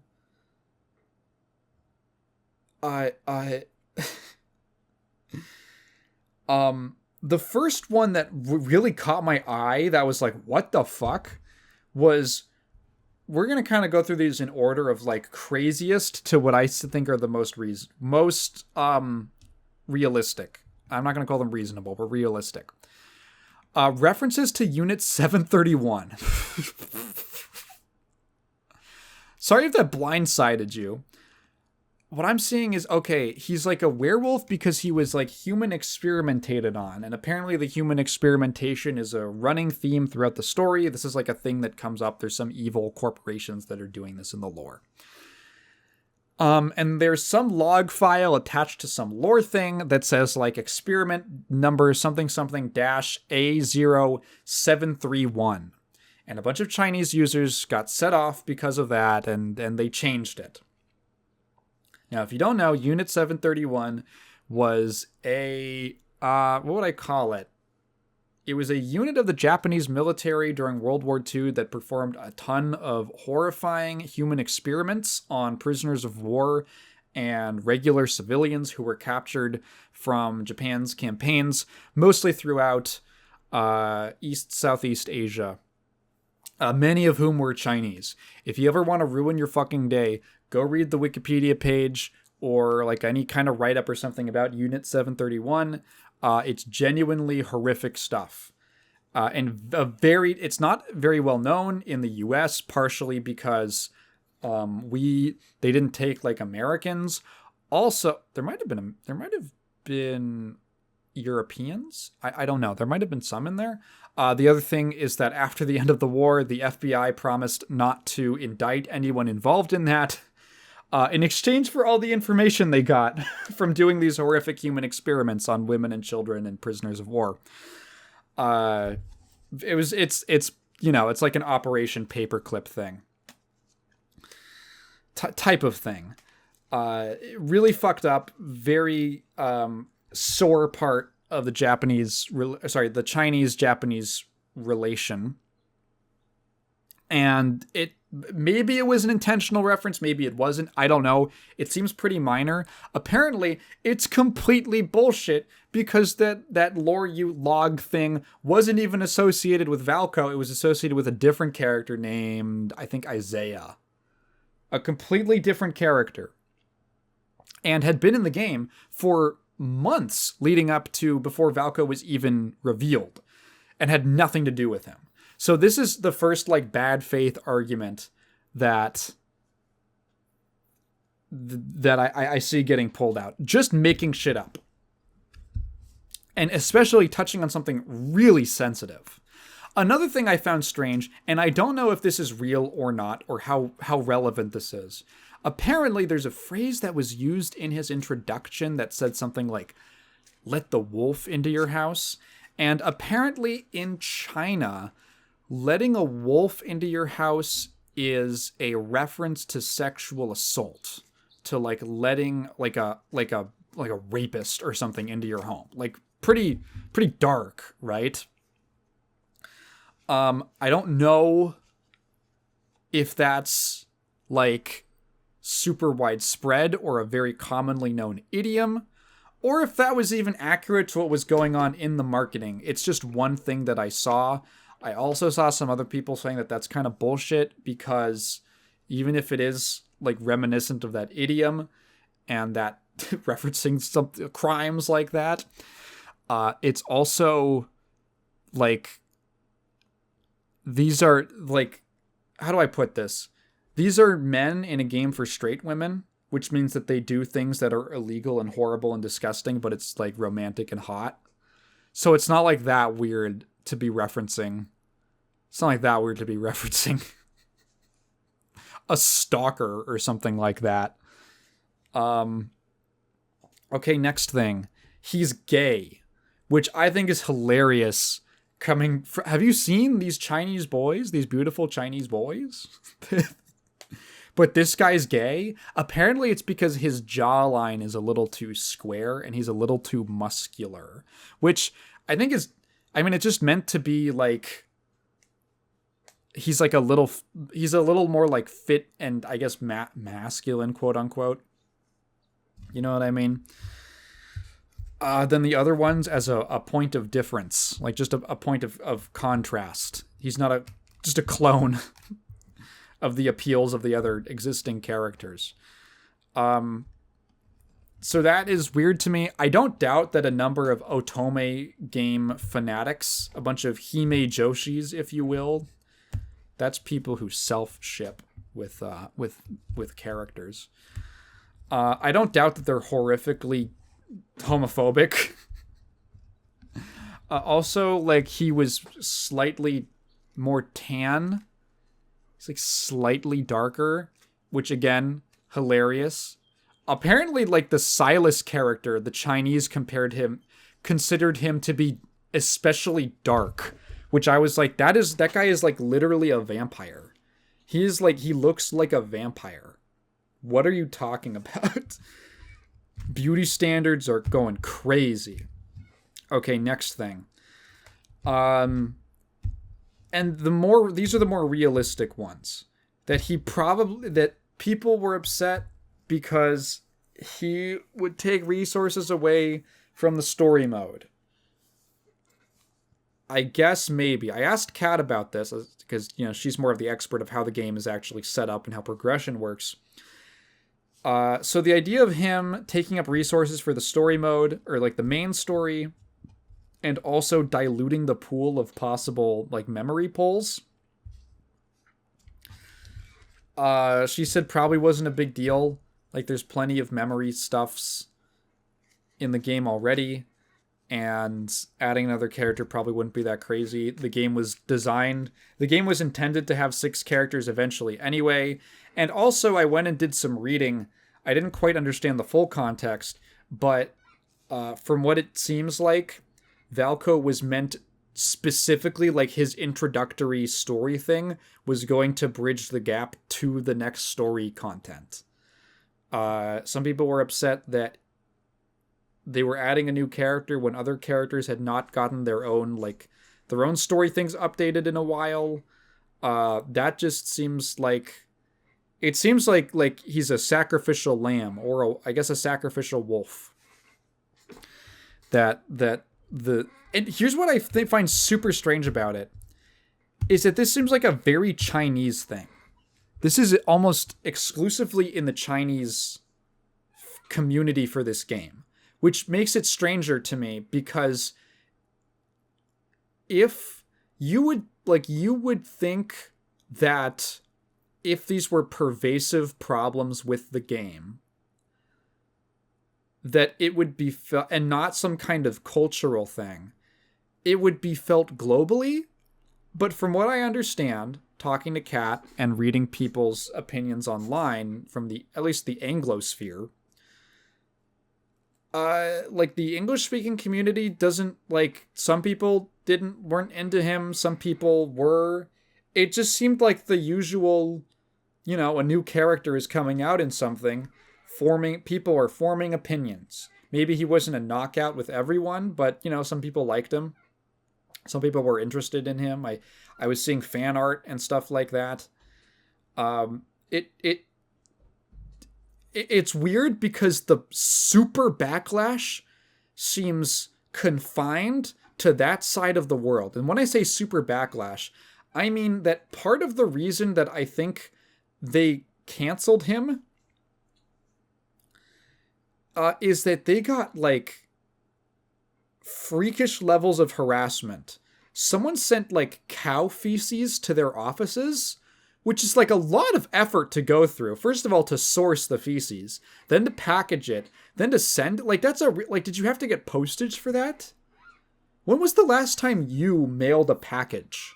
You personally in your life, listening right now. When was the last time you mailed a package? Could you imagine going through all this and never at one point thinking, maybe I shouldn't. Or maybe it's once you get the cow shit, you're already it's kind of a sunk cost fallacy, if you will. It's kind of well, I've come this far. I might as well go the distance. People were leaving, white and yellow flowers outside their offices, which are apparently a funeral thing, which could either, I don't know the exact cultural connotation of that. It could either, in my reading, be the company's dead, or I'm going to kill you. Is this the equivalent of hanging a noose on someone's front lawn? Is that what's going on? There were people putting curses. They were putting some kind of Chinese thing that symbolized putting a curse on someone at their offices. Think about that for 1 second. When was the last time you got so mad at anyone, that you put a curse on them? You busted out the candles and, the goats and all that. And you did a whole ritual. Have you ever hated someone so much? This is over a CG model in a video game. This is crazy.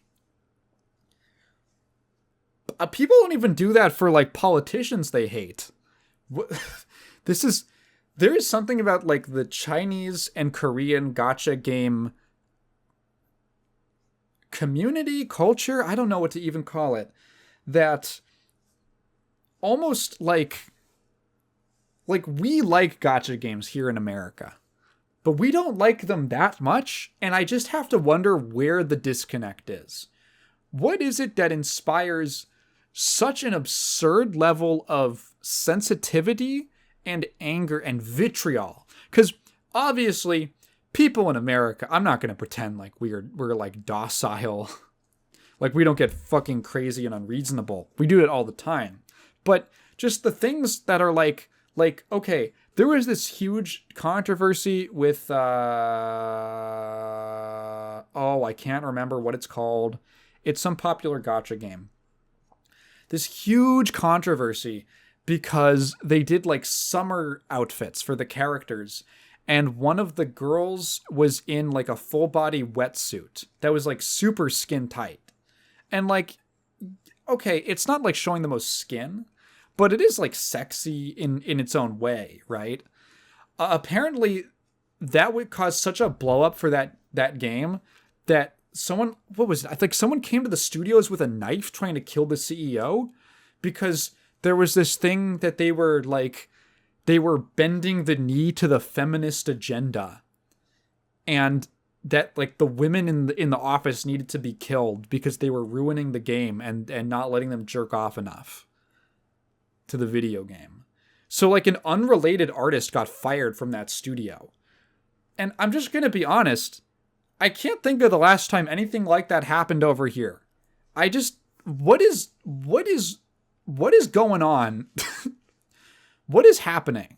I'm not super tuned in to the cultures over there, but I'm genuinely curious. Like, is there a reason?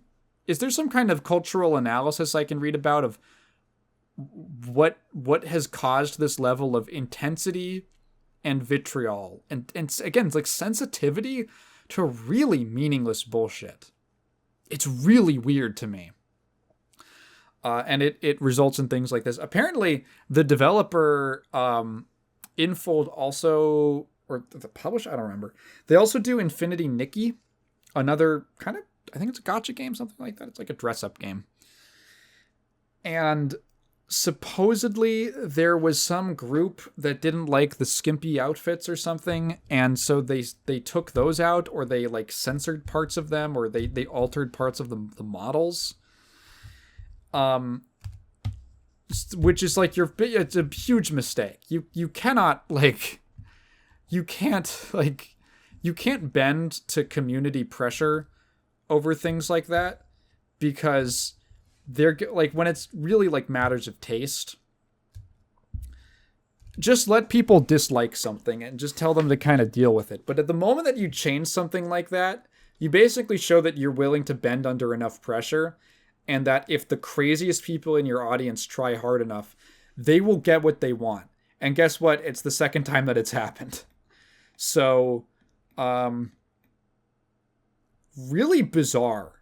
Just a strange situation front to back. And after this, I'm going to talk about stuff I actually enjoyed, had a good time with. I didn't have any video game. I have been playing a fair amount of games recently, but they're all for videos. So it's all video stuff. So I don't want to like talk about them yet. Not quite yet. I do have some gaming news. Oh god, but I gotta talk about the Bleach 1,000-Year Blood War before then. So, I've been a fan of Bleach ever since I was in middle school, and it's not a series. Okay. Bleach has had a really interesting ride over the last couple years. It went from being the bad one of the big three of Naruto, One Piece, and itself, to people like really, I would say, reevaluating it and seeing a lot of its strengths. I am a Bleach defender. I've been on this podcast before to talk about Bleach Defense, the Bleach Defense Squad. I will admit, it has problems. It's not a perfect series by any means. What bothers me is when people talk about things that are not, I don't think, like they make the wrong critiques of it. It's got plenty of issues, but people complain about things that I really don't think are worth complaining about or are silly. There's a lot of like outdated arguments about the series that just aren't that important. I would say that the best way to experience Bleach might be the way in which I did it, which was watch the anime, skip the filler arcs, because there are entire seasons of filler, and then once you start getting bored of the pacing, once the pacing gets a little bad, or where you're kind of feeling it drop off, switch over to reading the manga. I was watching Bleach, I dropped it, because I got bored halfway through the Hueco Mundo arc, and then I decided to go back and finish it, but I read the manga, and I started like right on the chapter where Ishida and Pesce are fighting the Moth Arrancar girl. That's specifically the chapter. I remember that very vividly. Because Kubo kind of gets into this bad habit in the Hueco Mundo Arrancar arc of just shoving in like tons of really, really like padding fights, a lot of fights that feel like padding, that just aren't interesting, that aren't really advancing the main. It just feels like, I need to have a fight. I need to have a fight every so often. I didn't come up with enough plot to happen, so we need to shove a fight in here. And then I read the rest of the manga, and honestly, it was a breeze for all of the problems that the series does have, and it's got some. And then I finished it with the Blood War. So if you don't know, if you've been hearing, oh, Bleach is getting a new anime or something, it's been having a new anime for a few years. Basically, the story goes, the manga was adapted into an anime for 15 seasons, something like that, 16 seasons. A lot of that was filler. There is a really long, drawn-out arc, the whole Arrancar Aizen War arc, where the pacing in the manga already gets kind of bad, and then you match that with weekly shonen anime pacing, where the shots get really long, and there's 5-minute recap sections at the start of every episode, and there's all of these, there's more exposition, and there's flashbacks every time something is mentioned. And the ratings kind of declined. The ratings got a little shaky for a bit. I think a lot of people stuck it out to see the end of that arc. Then there's a filler arc. There's filler arcs in the middle of that one where it's just okay, well, we got to fill for time so the manga can get more material. And then it comes back to the manga, and the final season of Bleach is probably the least liked arc from the manga. The Lost Agent arc. People hated that one at the time. I actually quite like the Lost Agent arc, which is the Fullbringer one, if anyone doesn't know. I liked it. One of my main problems with the anime is that it just got kind of nauseatingly high power, if that makes sense. Near the end of the Aizen War, it just feels like a lot of the fights are just my power is so big. I'm so big and strong. I shoot a big nuclear missile at you, and it's but I dodged that with my super triple light speed teleport, and I throw an even bigger nuke at you because I'm actually so stronger than you. And it just gets kind of boring, and you just get a headache from it. And then, at the end of that arc, Ichigo loses his powers, and you get the Lost Agent arc. And everything just kind of resets. And it's kind of nice. It's an intentional throwback to the start of the series, when things were really simple. We're just hanging out in the town. Supernatural things are happening. Ichigo struggles with kind of one of his main character motivations, which is his desire to protect people and not being able to do that without his powers. And it's nice. It's a nice arc. You get introduced to these interesting, these weird characters, the Fullbringers. Their abilities are really interesting and cool. I dare say it gets a little JoJo-esque. Where they have these really unique, I love the bartender guy who his ability is to make a contract with God, where it's always some kind of time-related thing. He sets some kind of timer, and either he will get a power-up for the timer, or something has to be accomplished within a timer, or it will, incinerate. It'll be destroyed. He has, a contract-based ability. It's really neat. It has one of the coolest main villain powers I've ever seen, which is the villain Tsukishima.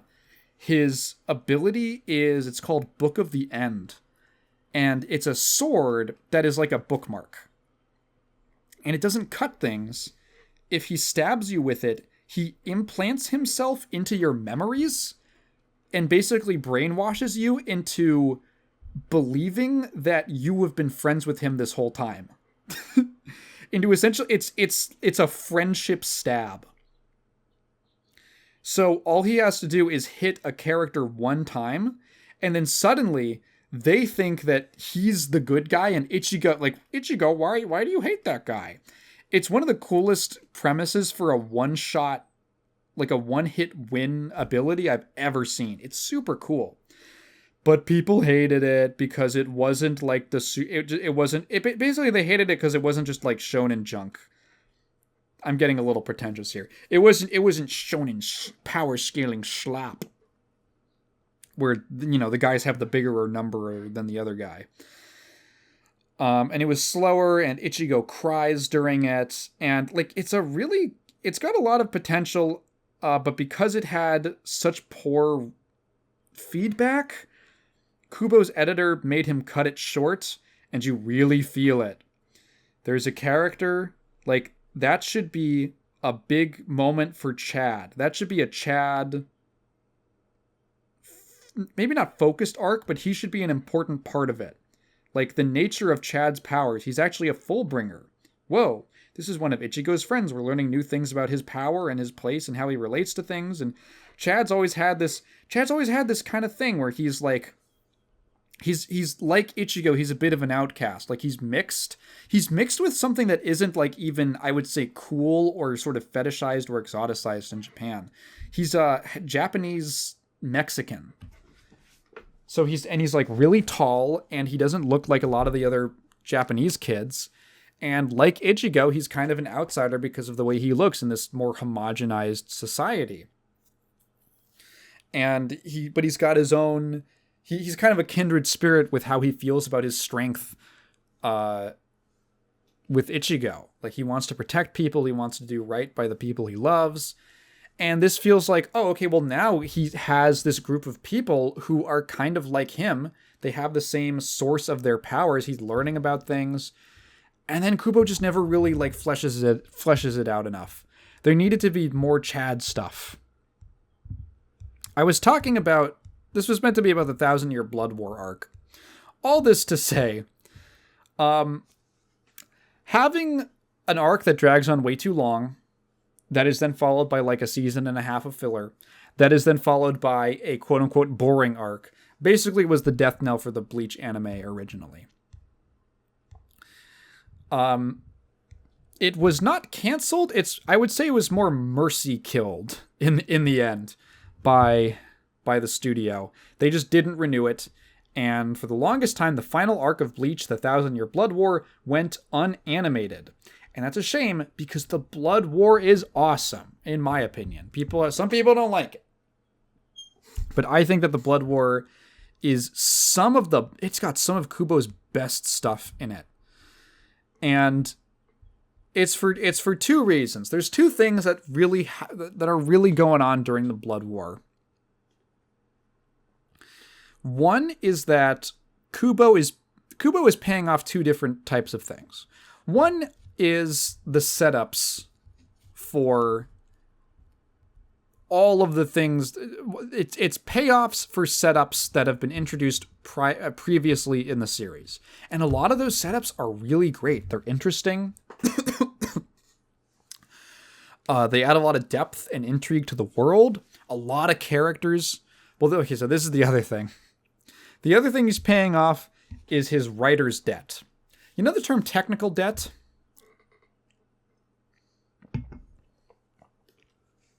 Where a programmer does something the quick and dirty way, and then later on, when they have to, they keep doing that. Every time you do something the quick and dirty way, you end up you incur a little bit of technical debt. And so the next time you have to go code something related to that system or whatever you set up before, suddenly you have to deal with spaghetti code that worked for the time at this thing, at the time for this thing, but really doesn't scale well, or it's really messy or convoluted, and it just becomes a big headache. And it's like, fuck, okay, maybe we need to put in the work to actually do this the right way.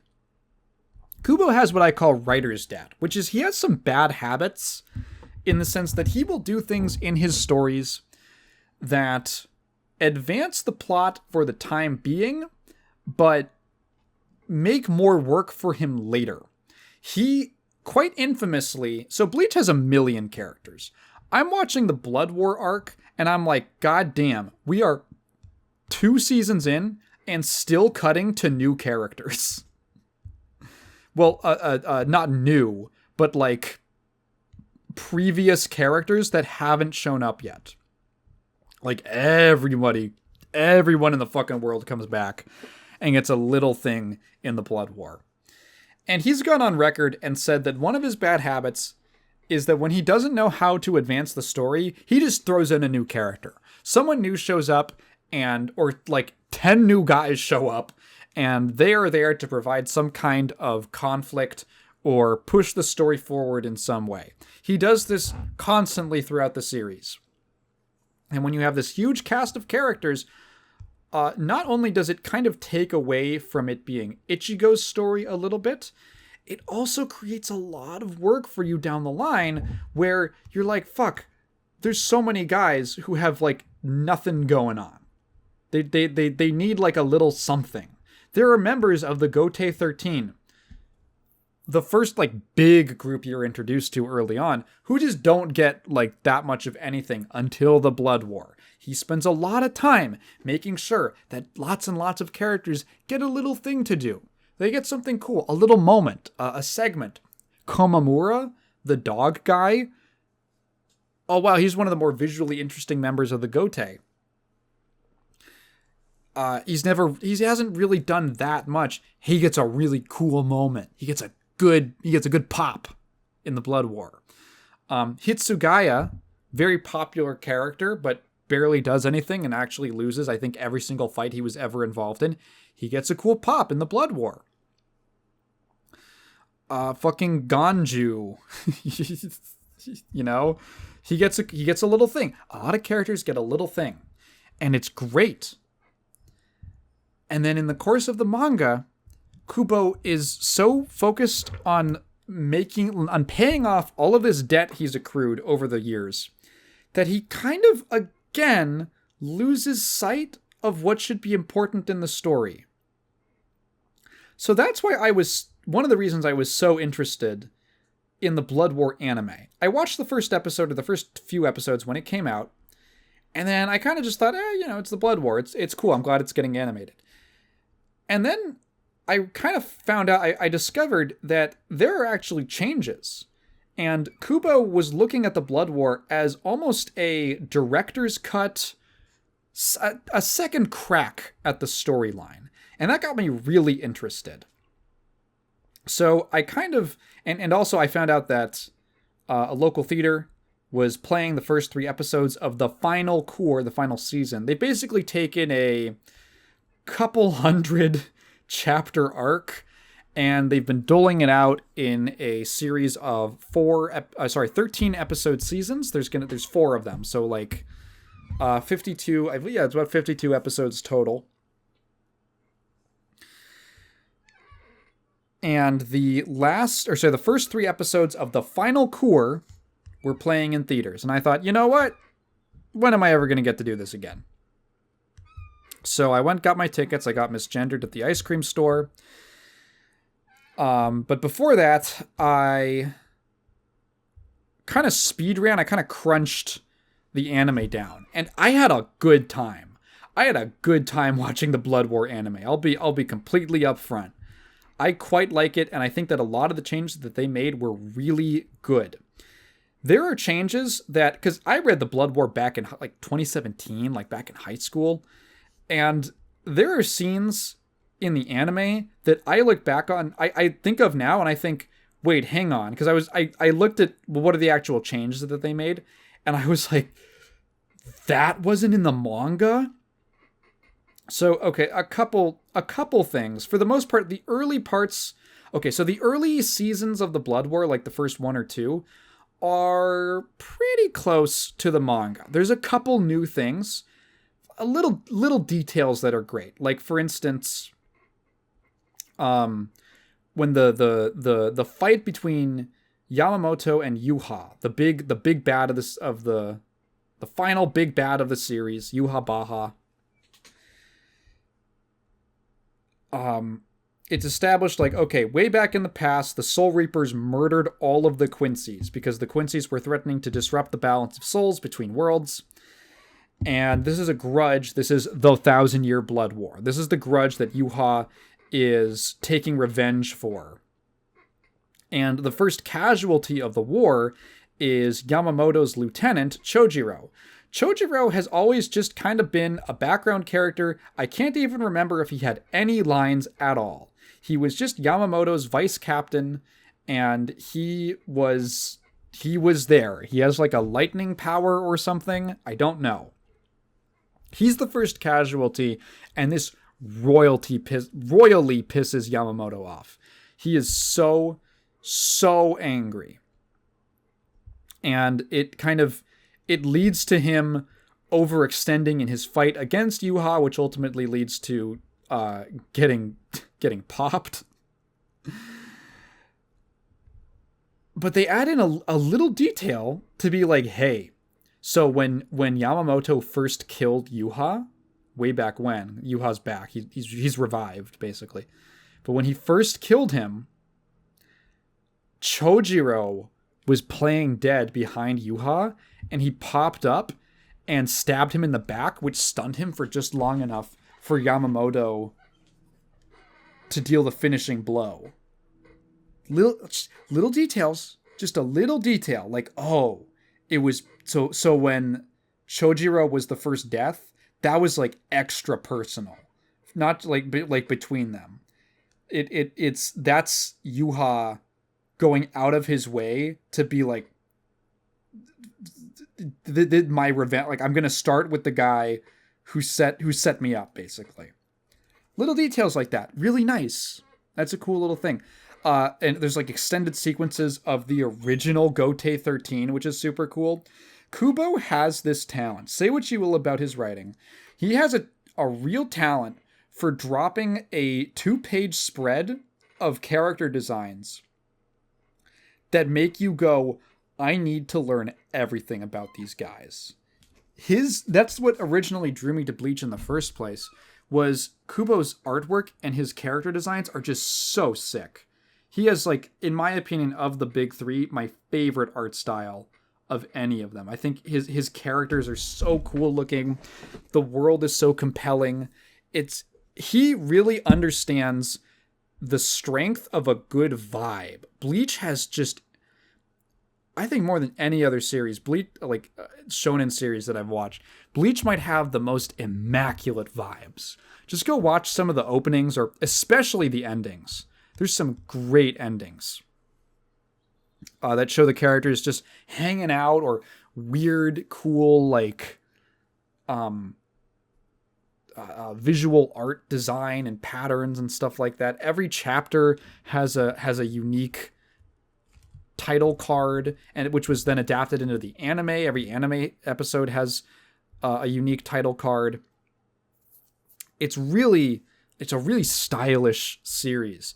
And out of nowhere, he, like, on Twitter a few years ago, he just dropped, here's what the original Gotei 13, here's what all the captains looked like. And you're like, I need to see, I need to see all these guys. I need to know what their Bankai is. I need to know what their Bankais all are.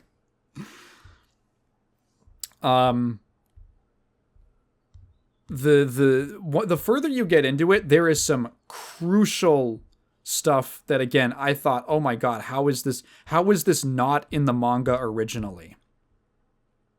Namely, a lot of stuff with Uryu. So you'd think that the big arc about the Quincy's fighting the Soul Reapers would have more to do with Ichigo's Quincy friend Uryu, one of the first characters we're introduced to, and a guy who's been along with us on like every big journey adventure that we've had.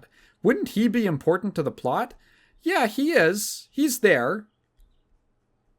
Doesn't really get to do much. And this is kind of what I mean where Kubo kind of loses track of stuff. He makes so much work for himself with so many characters and plot threads that he has to make good on. Because this is the last arc. There's no more kicking the can down the road. Stuff has to get done. That he ends up losing sight of stuff that should be really important. Ichigo's got a great arc in the Blood War. Uryu gets really left to the wayside, and a character who should be super important just doesn't get to do anything. until the end. And so when it happens, it feels kind of like an ass pull. It's not built up to it. It's not very satisfying. And it feels like a big missed opportunity. Uryu gets way more characterization. He gets like 3 extra fights. Some of his fights are completely redone to introduce new elements that flesh out like his powers, like the new techniques that he's learning. He gets like an actual Quincy Volstandig. Bleach is all about the transformations. I don't think in the manga Uryu even got a special Quincy transformation. A big missed opportunity. He has one. And like all this, like he gets to show off during the Squad Zero fight, and he feels like it's little scenes, a couple extra fights that he gets that just show you what he's doing and what's going through his mind. There's like, okay, Uryu makes some decisions in the Blood War that feel crazy. And on paper, when everything is explained, it kind of makes sense, but you really don't feel like in the moment you understand what's going on. And there is a lot of extra context of like, he found out this information in between this and this happening, and that changed his mind on things. Great. Okay, that's all I needed. That makes it feel way more motivated that any of this is happening. Cool. Like, Uryu is so much better. He's so much better in the anime. On top of just like, man, the animation's great. The pacing is really good. I was never bored. Watching the Blood War anime. Because it's just constant momentum. It's new things happening. It's characters getting their time to shine. And lots of surprises, I'll say. So I went to go see the first 3 episodes, and I really liked them. I had a good time. So this is okay. One of the other things that's crazy about or that really piqued my interest about this, and one of the other reasons I actually decided to go marathon the series to get caught up, is that I found out that at the point that Cour 4 is starting, it's a 13-episode season, and there's like 12 chapters left. Now, the ending of the Blood War is easily the most contested part of it. It is the most disliked part of the arc, and I totally see why. I think some people hate it probably more than I do. I think when you dig into it and you try to understand what Kubo was doing, basically, okay, a lot of people say that it's like a huge Deus Ex Machina ass pull, and that the final fight with Yuha sort of falls apart logically. And they're kind of right. I won't contest them on that. I think that when you look at it thematically, what Kubo was trying to do, it makes a lot of sense why things go down the way that they do, why Ichigo gets to do something at the very end, yada yada. But it does feel kind of rushed and not quite built up to, and it feels like he's just kind of trying to get it done. And I don't want to shame Kubo too much for that.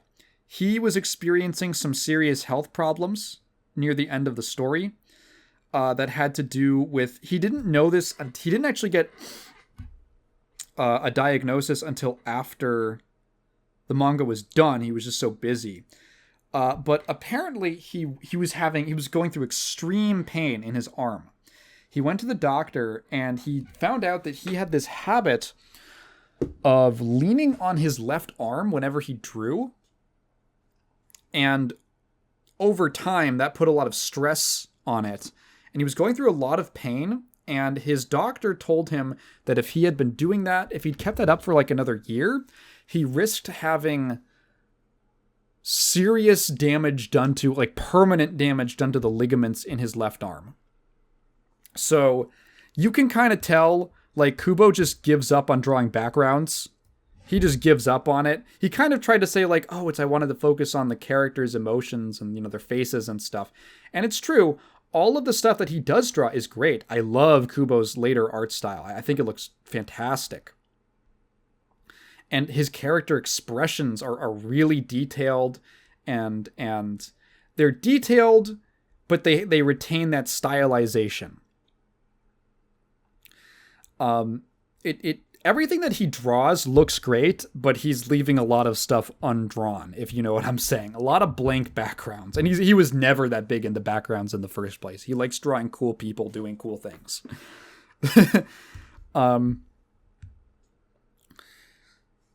So I get it. I get why it went down like that. I don't feel quite as sore about it as some other people do, but the prospect of him going back and revising it is super interesting, because at the point that the last episode of Core 3 leaves off, Ichigo is on the steps. He's at the steps of the final battle of the whole series. And it's like, okay, there is literally no way that you squeeze 13 episodes out of this fight. It's just not that long. And there's not enough to do. There's still a couple other things on the side that need to happen, but those are not going to take up even 5 episodes, right? Because there's a lot of things going on at the same time, but they are, to my memory, they get resolved pretty quickly once that final fight starts happening. So, what are they going to do? Well, having seen the first 3 episodes, I don't know yet, and it makes me super curious. We're not at the point where the original stuff really starts kicking in yet, or it has to be original, right?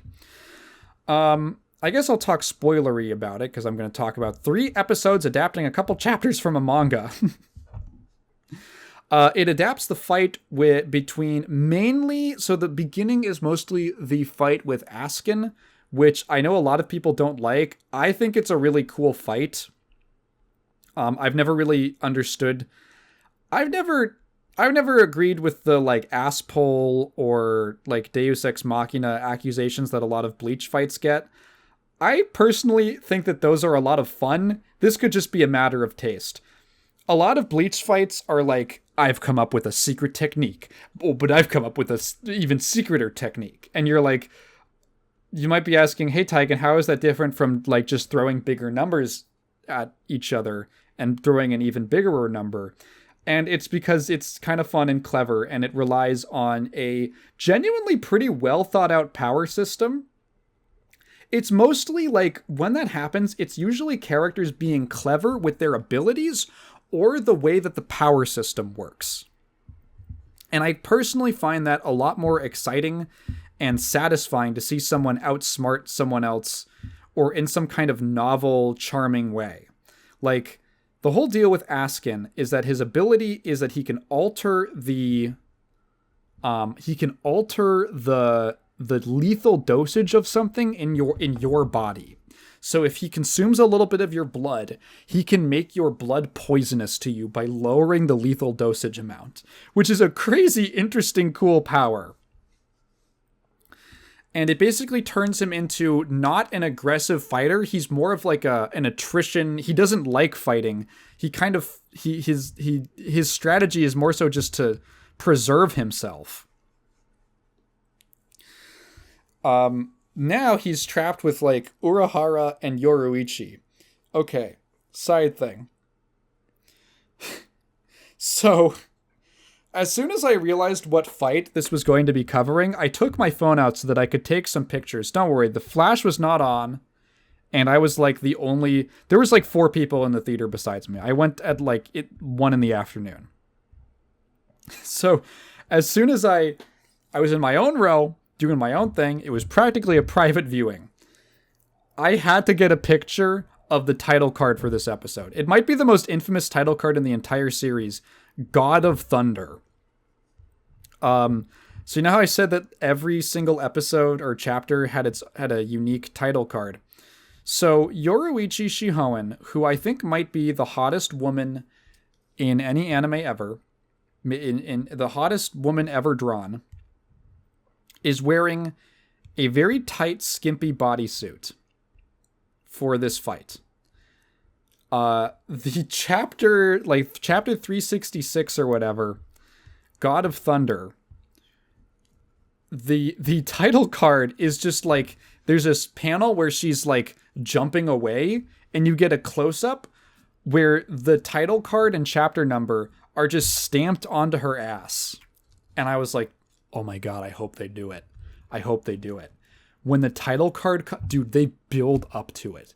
There is dramatic tension leading up to the ass shot. It's all black, and then the words come in, and they're like curved, and then the rest of the image, it lights up, and it's all on her ass. And I was like, yeah, I got a photo of it. Let's go. This is the fight where like the really infamous Yoruichi turns into a sexy electric kitty cat thing happens.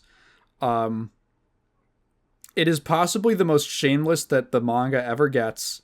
It is the most shameless that the manga ever gets.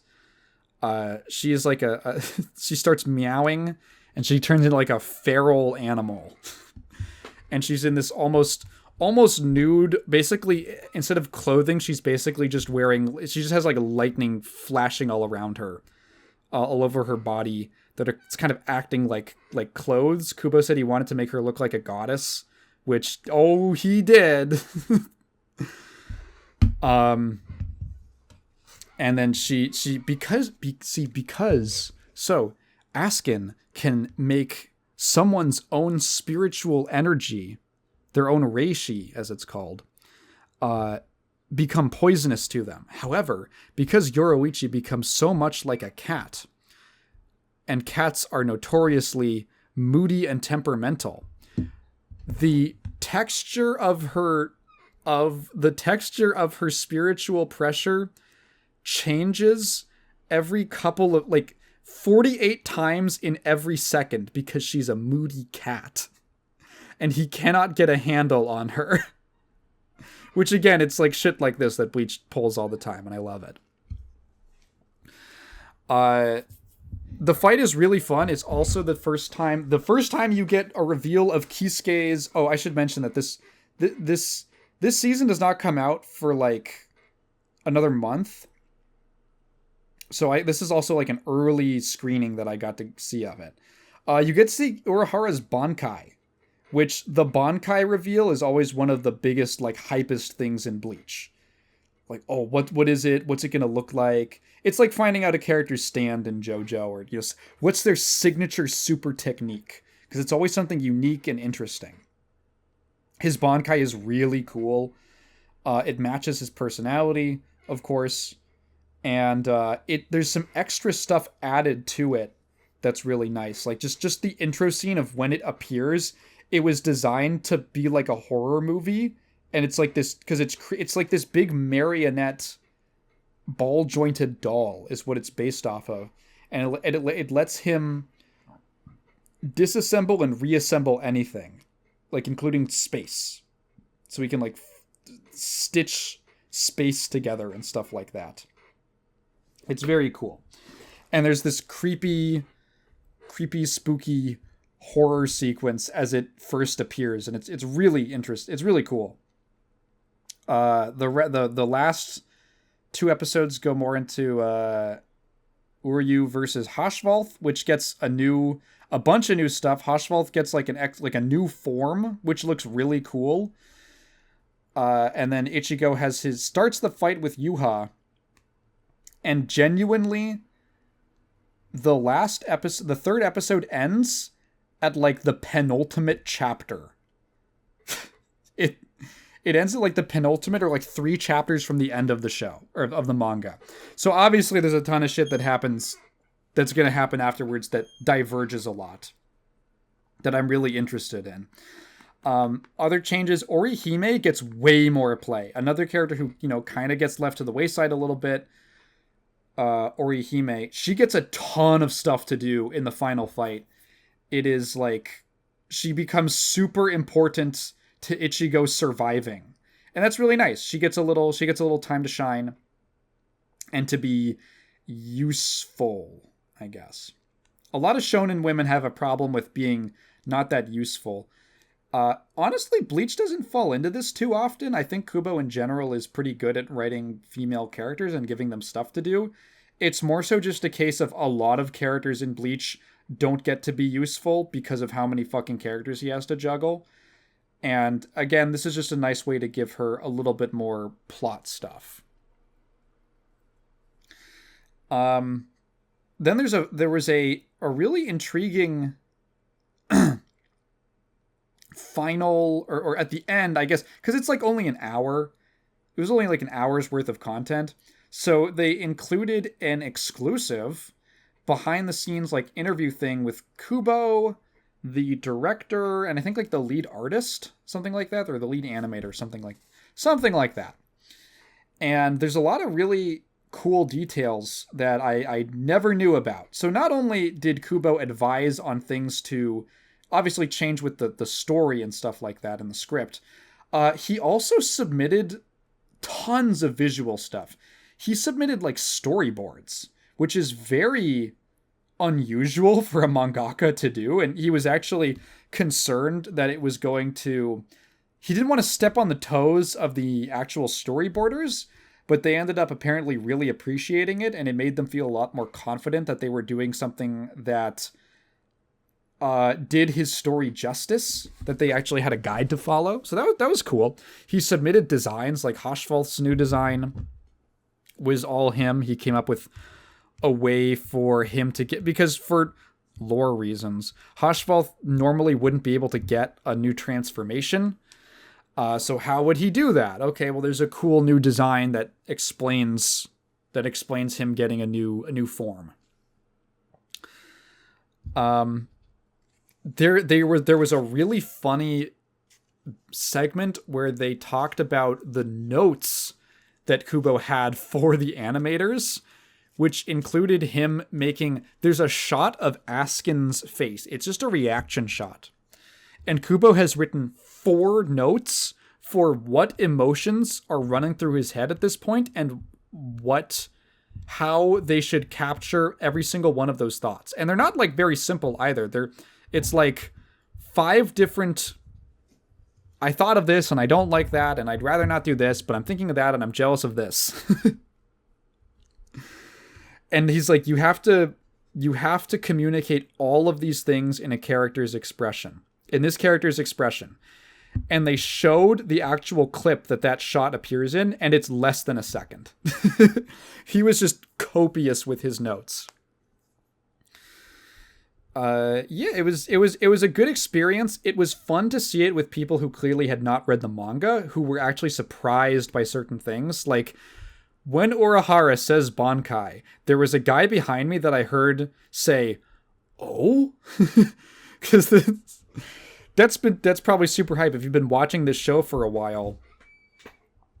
And Bleach skews a little older for some reason. I don't know why it is, but the Bleach audience, I've noticed, I don't know if like tons of youngins are into the One Piece now, right? And I guess probably the same for Naruto, maybe a little older just because of, how long the series has been going on. But for some reason, I find that Bleach has like the oldest audience on average.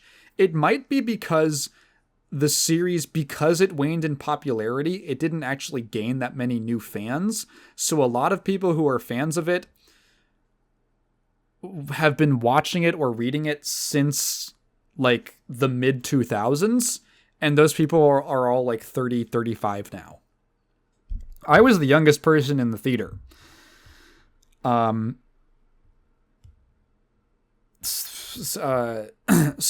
that must have been pretty cool to have been watching a show for that long and then suddenly get a payoff for this kind of... I would say that Bankais are not like necessarily promised. Aizen's never shown off his Bankai yet. We don't know what's going to happen in the later episodes. But it's implied. It's always implied like they could show off their Bankai. And Urahara goes so long without doing so when he totally could have. Maybe there was an opportunity to, that when it does happen, it feels like, whoa, it's like a big payoff. So it was fun. It was a good experience. I'm really excited for the rest of the anime. And in some way, 16-year-old Taigen is being satisfied by this whole experience. There's there, there's things from my childhood that are finally getting resolved, and it's not through therapy. So that was a good time. I can't even say I would recommend watching if you watch the anime, you were a fan of the anime, I would say watch the Blood War. But if you literally have never watched Bleach, I'm not going to be like, yeah, just jump into the final arc where all this complicated shit is happening. That requires knowledge of tons of stuff that happened earlier. Like, it's not a jumping on point by any means. But yes, I enjoyed it. Okay, Evo happened just recently, and there was a couple of cool announcements and things. Probably not like too much to talk about for any individual one of these things, but I want to talk about Robo-Kai. So Robo-Kai is a great, like, we're deep into the game, who do we got kind of character. Johnny's in, Biken's in, Testament's in, Bridget's in, all these kind of fan favorite characters are, cool. Like, oh, they haven't been in for a little bit. They're all back in. Who do we got left? And you're like, Robo-Kai. We could do with Robo-Kai. And there was doom and gloom when Venom came out because Robo-Kai was in Venom's animations, which are very cute and funny. Robo-Kai is a joke character, so him being included in those it's fun. But to many people, we kind of assume that ruled out his inclusion as an individual character. Not so. So after Jam, they did Robo-Kai. And I was a little curious as to how they would depict him. Robo-Kai is a funny character. He is a joke character. He's a robot version of Kai who does have a technically serious place in the story, but his personality has always been just goofball. He's been ridiculous. He loves hitting on women. He sees his win quotes against Biken. He says female detected. He's got all sorts of wacky Looney Tunes animations. His robot powers are these, like, he's pulling out frying pans and big hammers and stuff like that. He's goofy. He's silly. But he's cool because in spite of all that, he is not necessarily a Dan character. He's not bad on purpose. Robo-Kai in Guilty Gear X, at least in like Plus R, is often considered among the weakest characters, but that's also a game where no characters are truly bad. It's more so that Robo-Kai is hard to get going because he is, amusingly, one of the most complex characters in terms of just how different he is. He doesn't even have a normal tension bar. He has the electricity gauge. And on top of that, he has a whole like heat gauge mechanic that further alters his moves.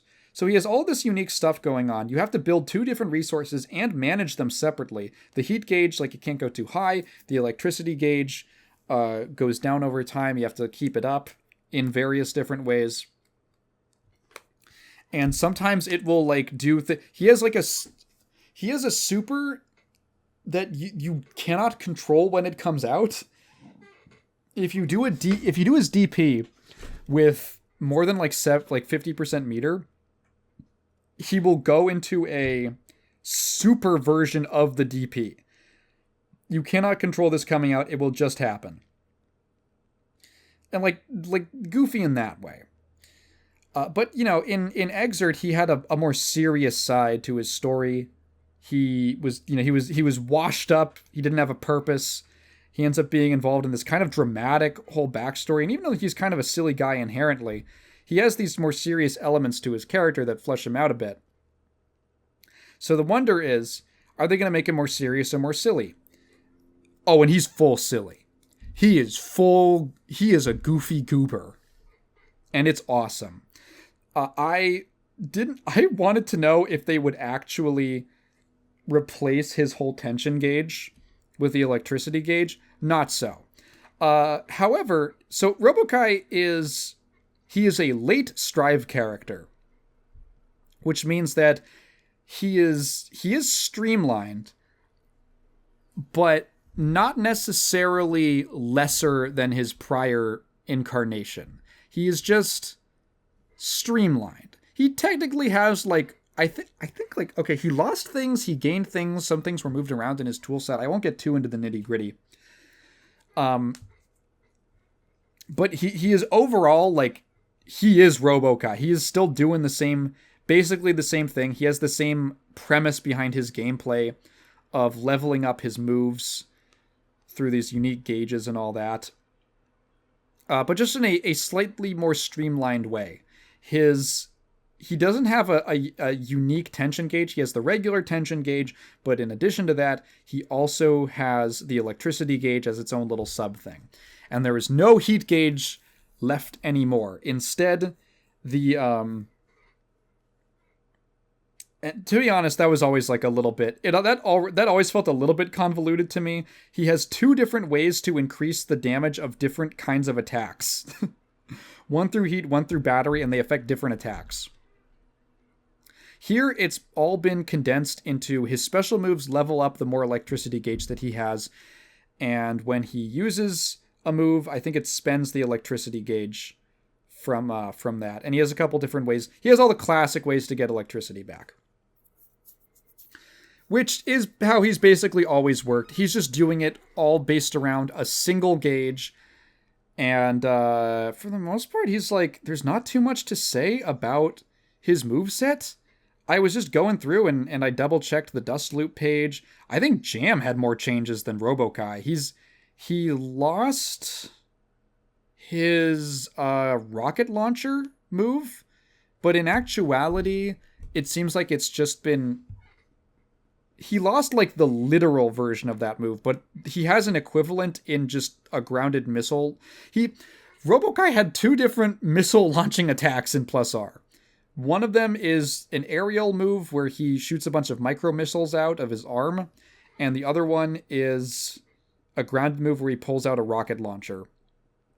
In Strive, he has aerial micro missiles and the grounded micro missiles.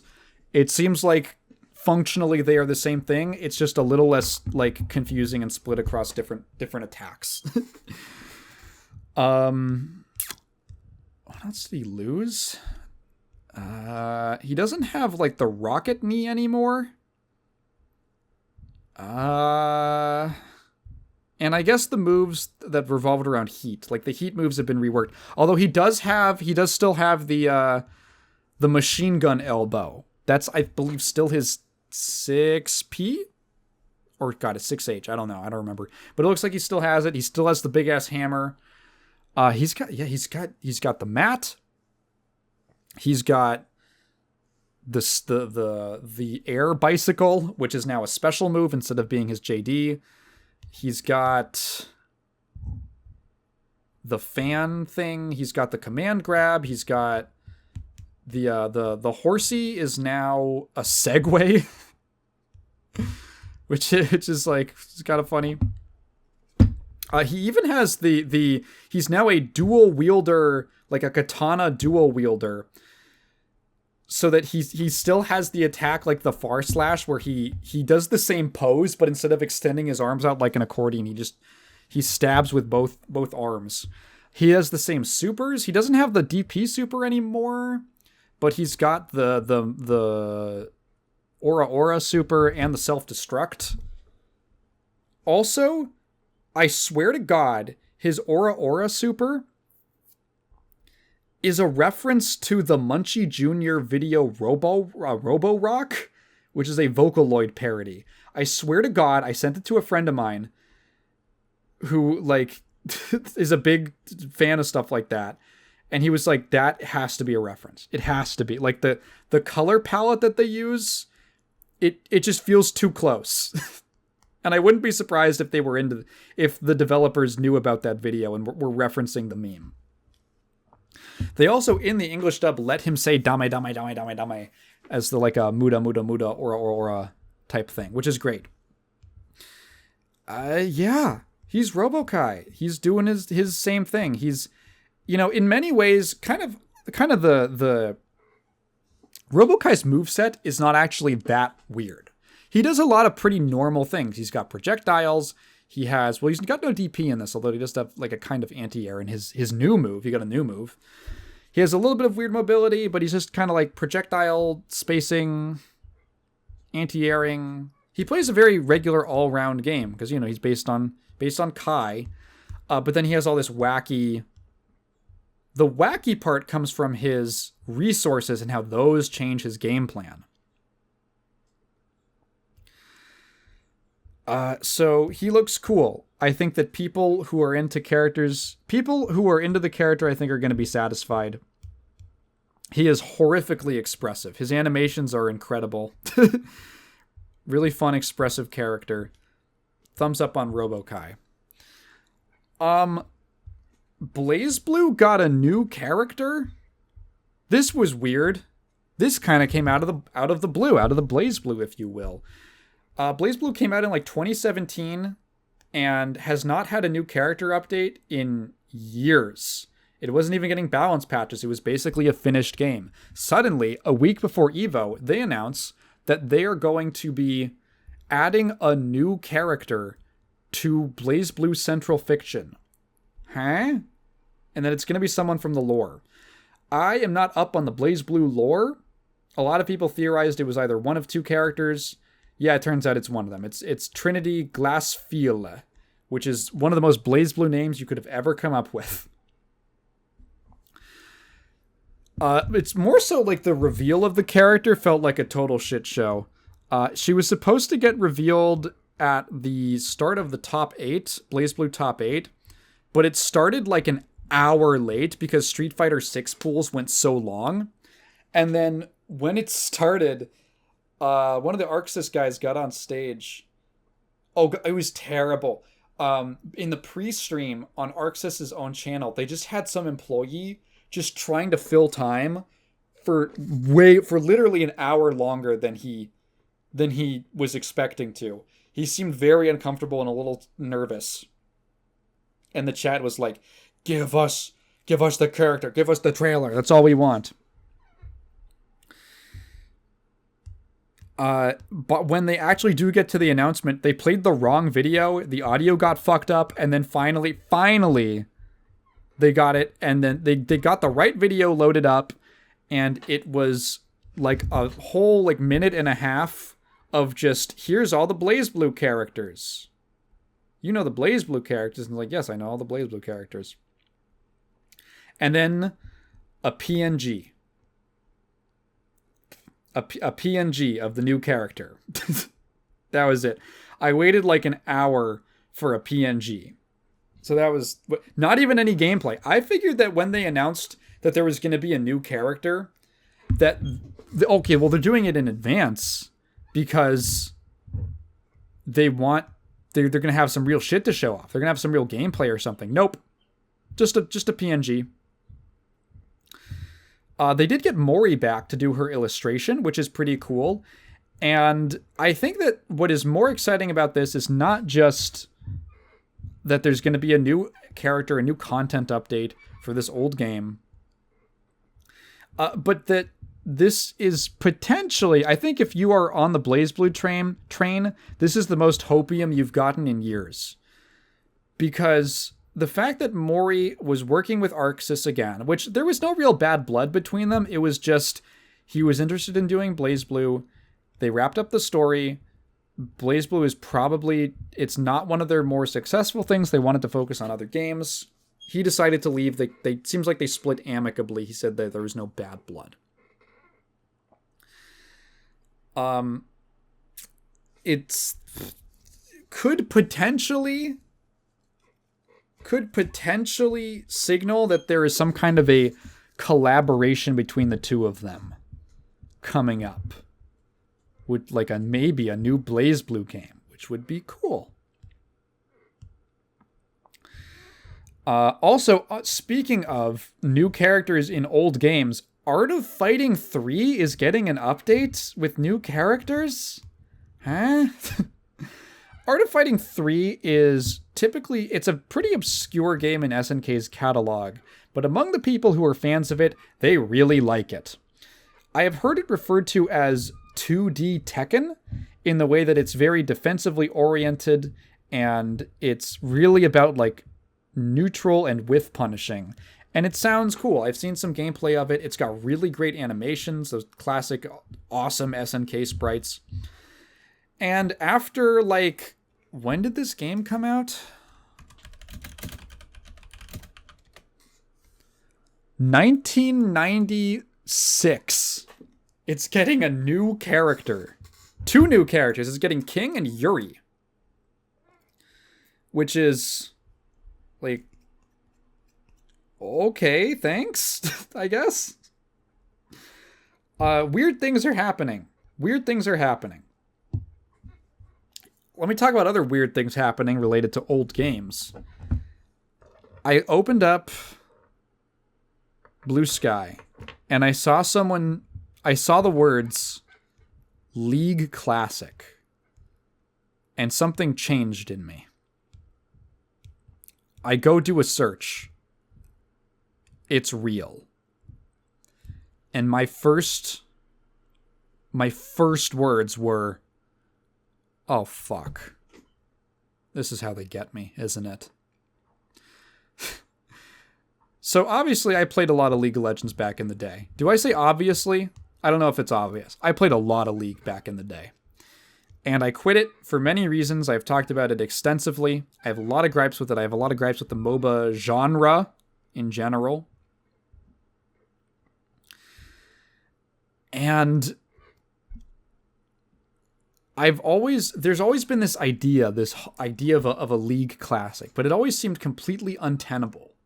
Like, what point is League Classic? The game changes so much. Like, you can do WoW Classic, because that's a game where, like, the people don't usually care about the specific patches. It's more so the big expansions. What expansion are we playing?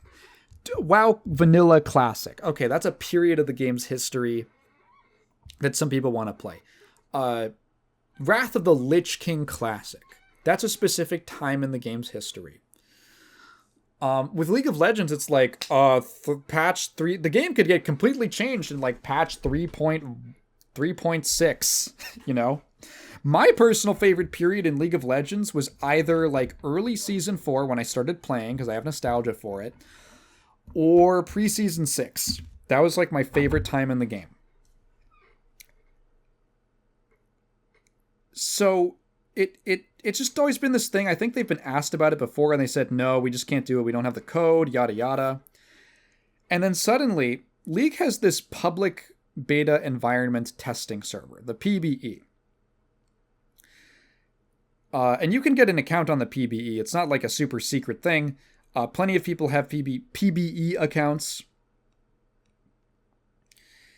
And that is how a lot of like skin previews and new content and stuff like that gets tested. It's their stress testing server in many ways. All of a sudden on the PBE, people realize by data mining the new patch, like supposedly the patch, all they noted was that there were new chromas, which are just recolors. They're just recolors for skins. And people notice that the patch is actually a little bigger than what it should be. And they data mine it and find out that there are just a ton of like old character models and icons and assets that have been included in this patch on this update that was pushed to the server, including like branding and stuff, basically confirming they're called like there was a logo for League of Legends Classic. So the cat's out of the bag. Riot decides to formally announce it, and they had a video. They had a video saved. They just publish it early, I guess, to capitalize. And they said League Classic is coming. More info at MSI, the Mid-Season Invitational. Now, I'm going to be entirely honest with you guys. This is this is the one thing that gets me back. This is the one thing that gets me to reinstall a Riot game. I'll probably do it on my laptop so I don't have to run fucking Vanguard on at least my main PC. But this is the only way. And some of the reaction to this announcement was, you guys are going to find out how bad League of Legends was. It was so broken. Oh, it was so poorly balanced. I don't give a fuck. League of Legends players love the word balance. They love that word. I am totally fine if this comes out and it's bad. I am actually totally okay with it coming out and me having actually a bad time overall and not enjoying my time with it. Because all I want is to get it out of my system. The real crushing thing about being a fan of League of Legends is that your favorite champion will get reworked into something that you hate.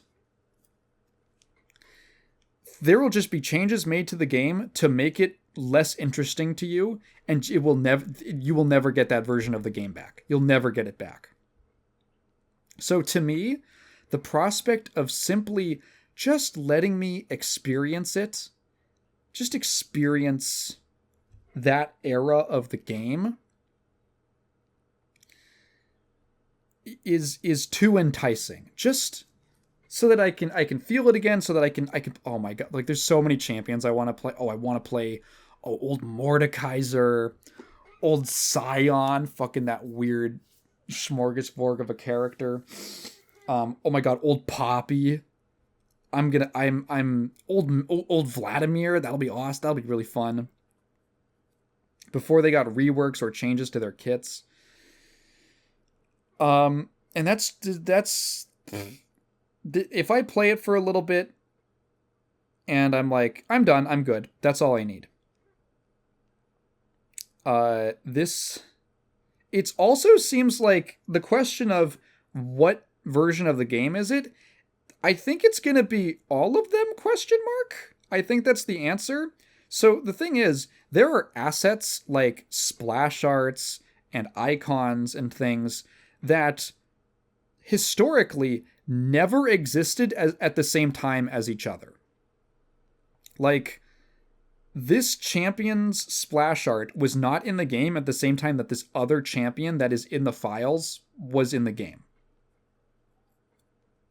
Which leads me to believe, apparently they're adding it as some kind of game mode, like side game mode. So I'm pretty sure that the way that they're going to do it is actually more of, it's not going to be any one version of the game. It's going to be maybe like a rotating or a progression series. Like, it's going to be old kits and old mechanics, but they might change up exactly what time period they're from, which I think is fine as long as it runs on like a schedule and there's a rotation and all that.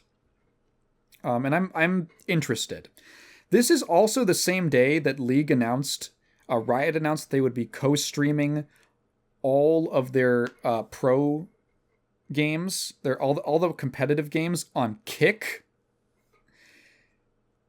You know, the gambling, harassing women on the street streaming app, which tells me that this is either like, okay, either it's unrelated or they're in need of money. League Classic might actually be Riot's super desperation move. They might be Ryo Sakazaki about to dash forward and do 1,000 hits into a fireball. And that maybe they just really need the money. 'Cause like, if you're directing people to Kick and then they click like one off to the side and it's some guy doing like his not like reading off Mein Kampf, I don't like, that's a business decision that you're making to direct people to that website. So did that deflate a bit of my enthusiasm? Yeah. Am I still going to play it? Probably. Let me be a hypocrite this one time. Let me be a no values having fraud one time.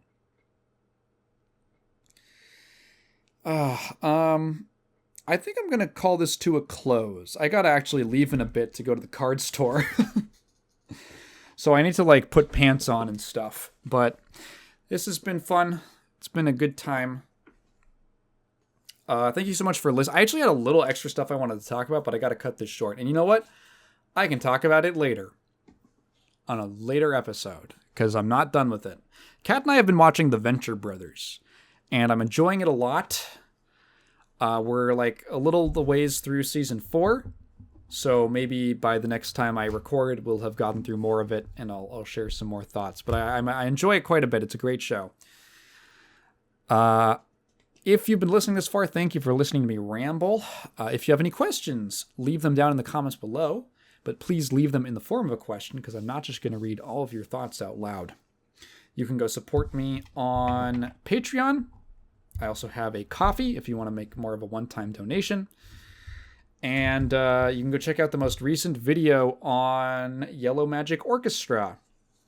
I'm working on some stuff that's going to be a little different right now. I'm thinking of changing up the schedule and the pace at which I release videos. So let's see if it works. Let's see if it goes down well. I'll see. I'll see what happens. Thank you so much, and bye.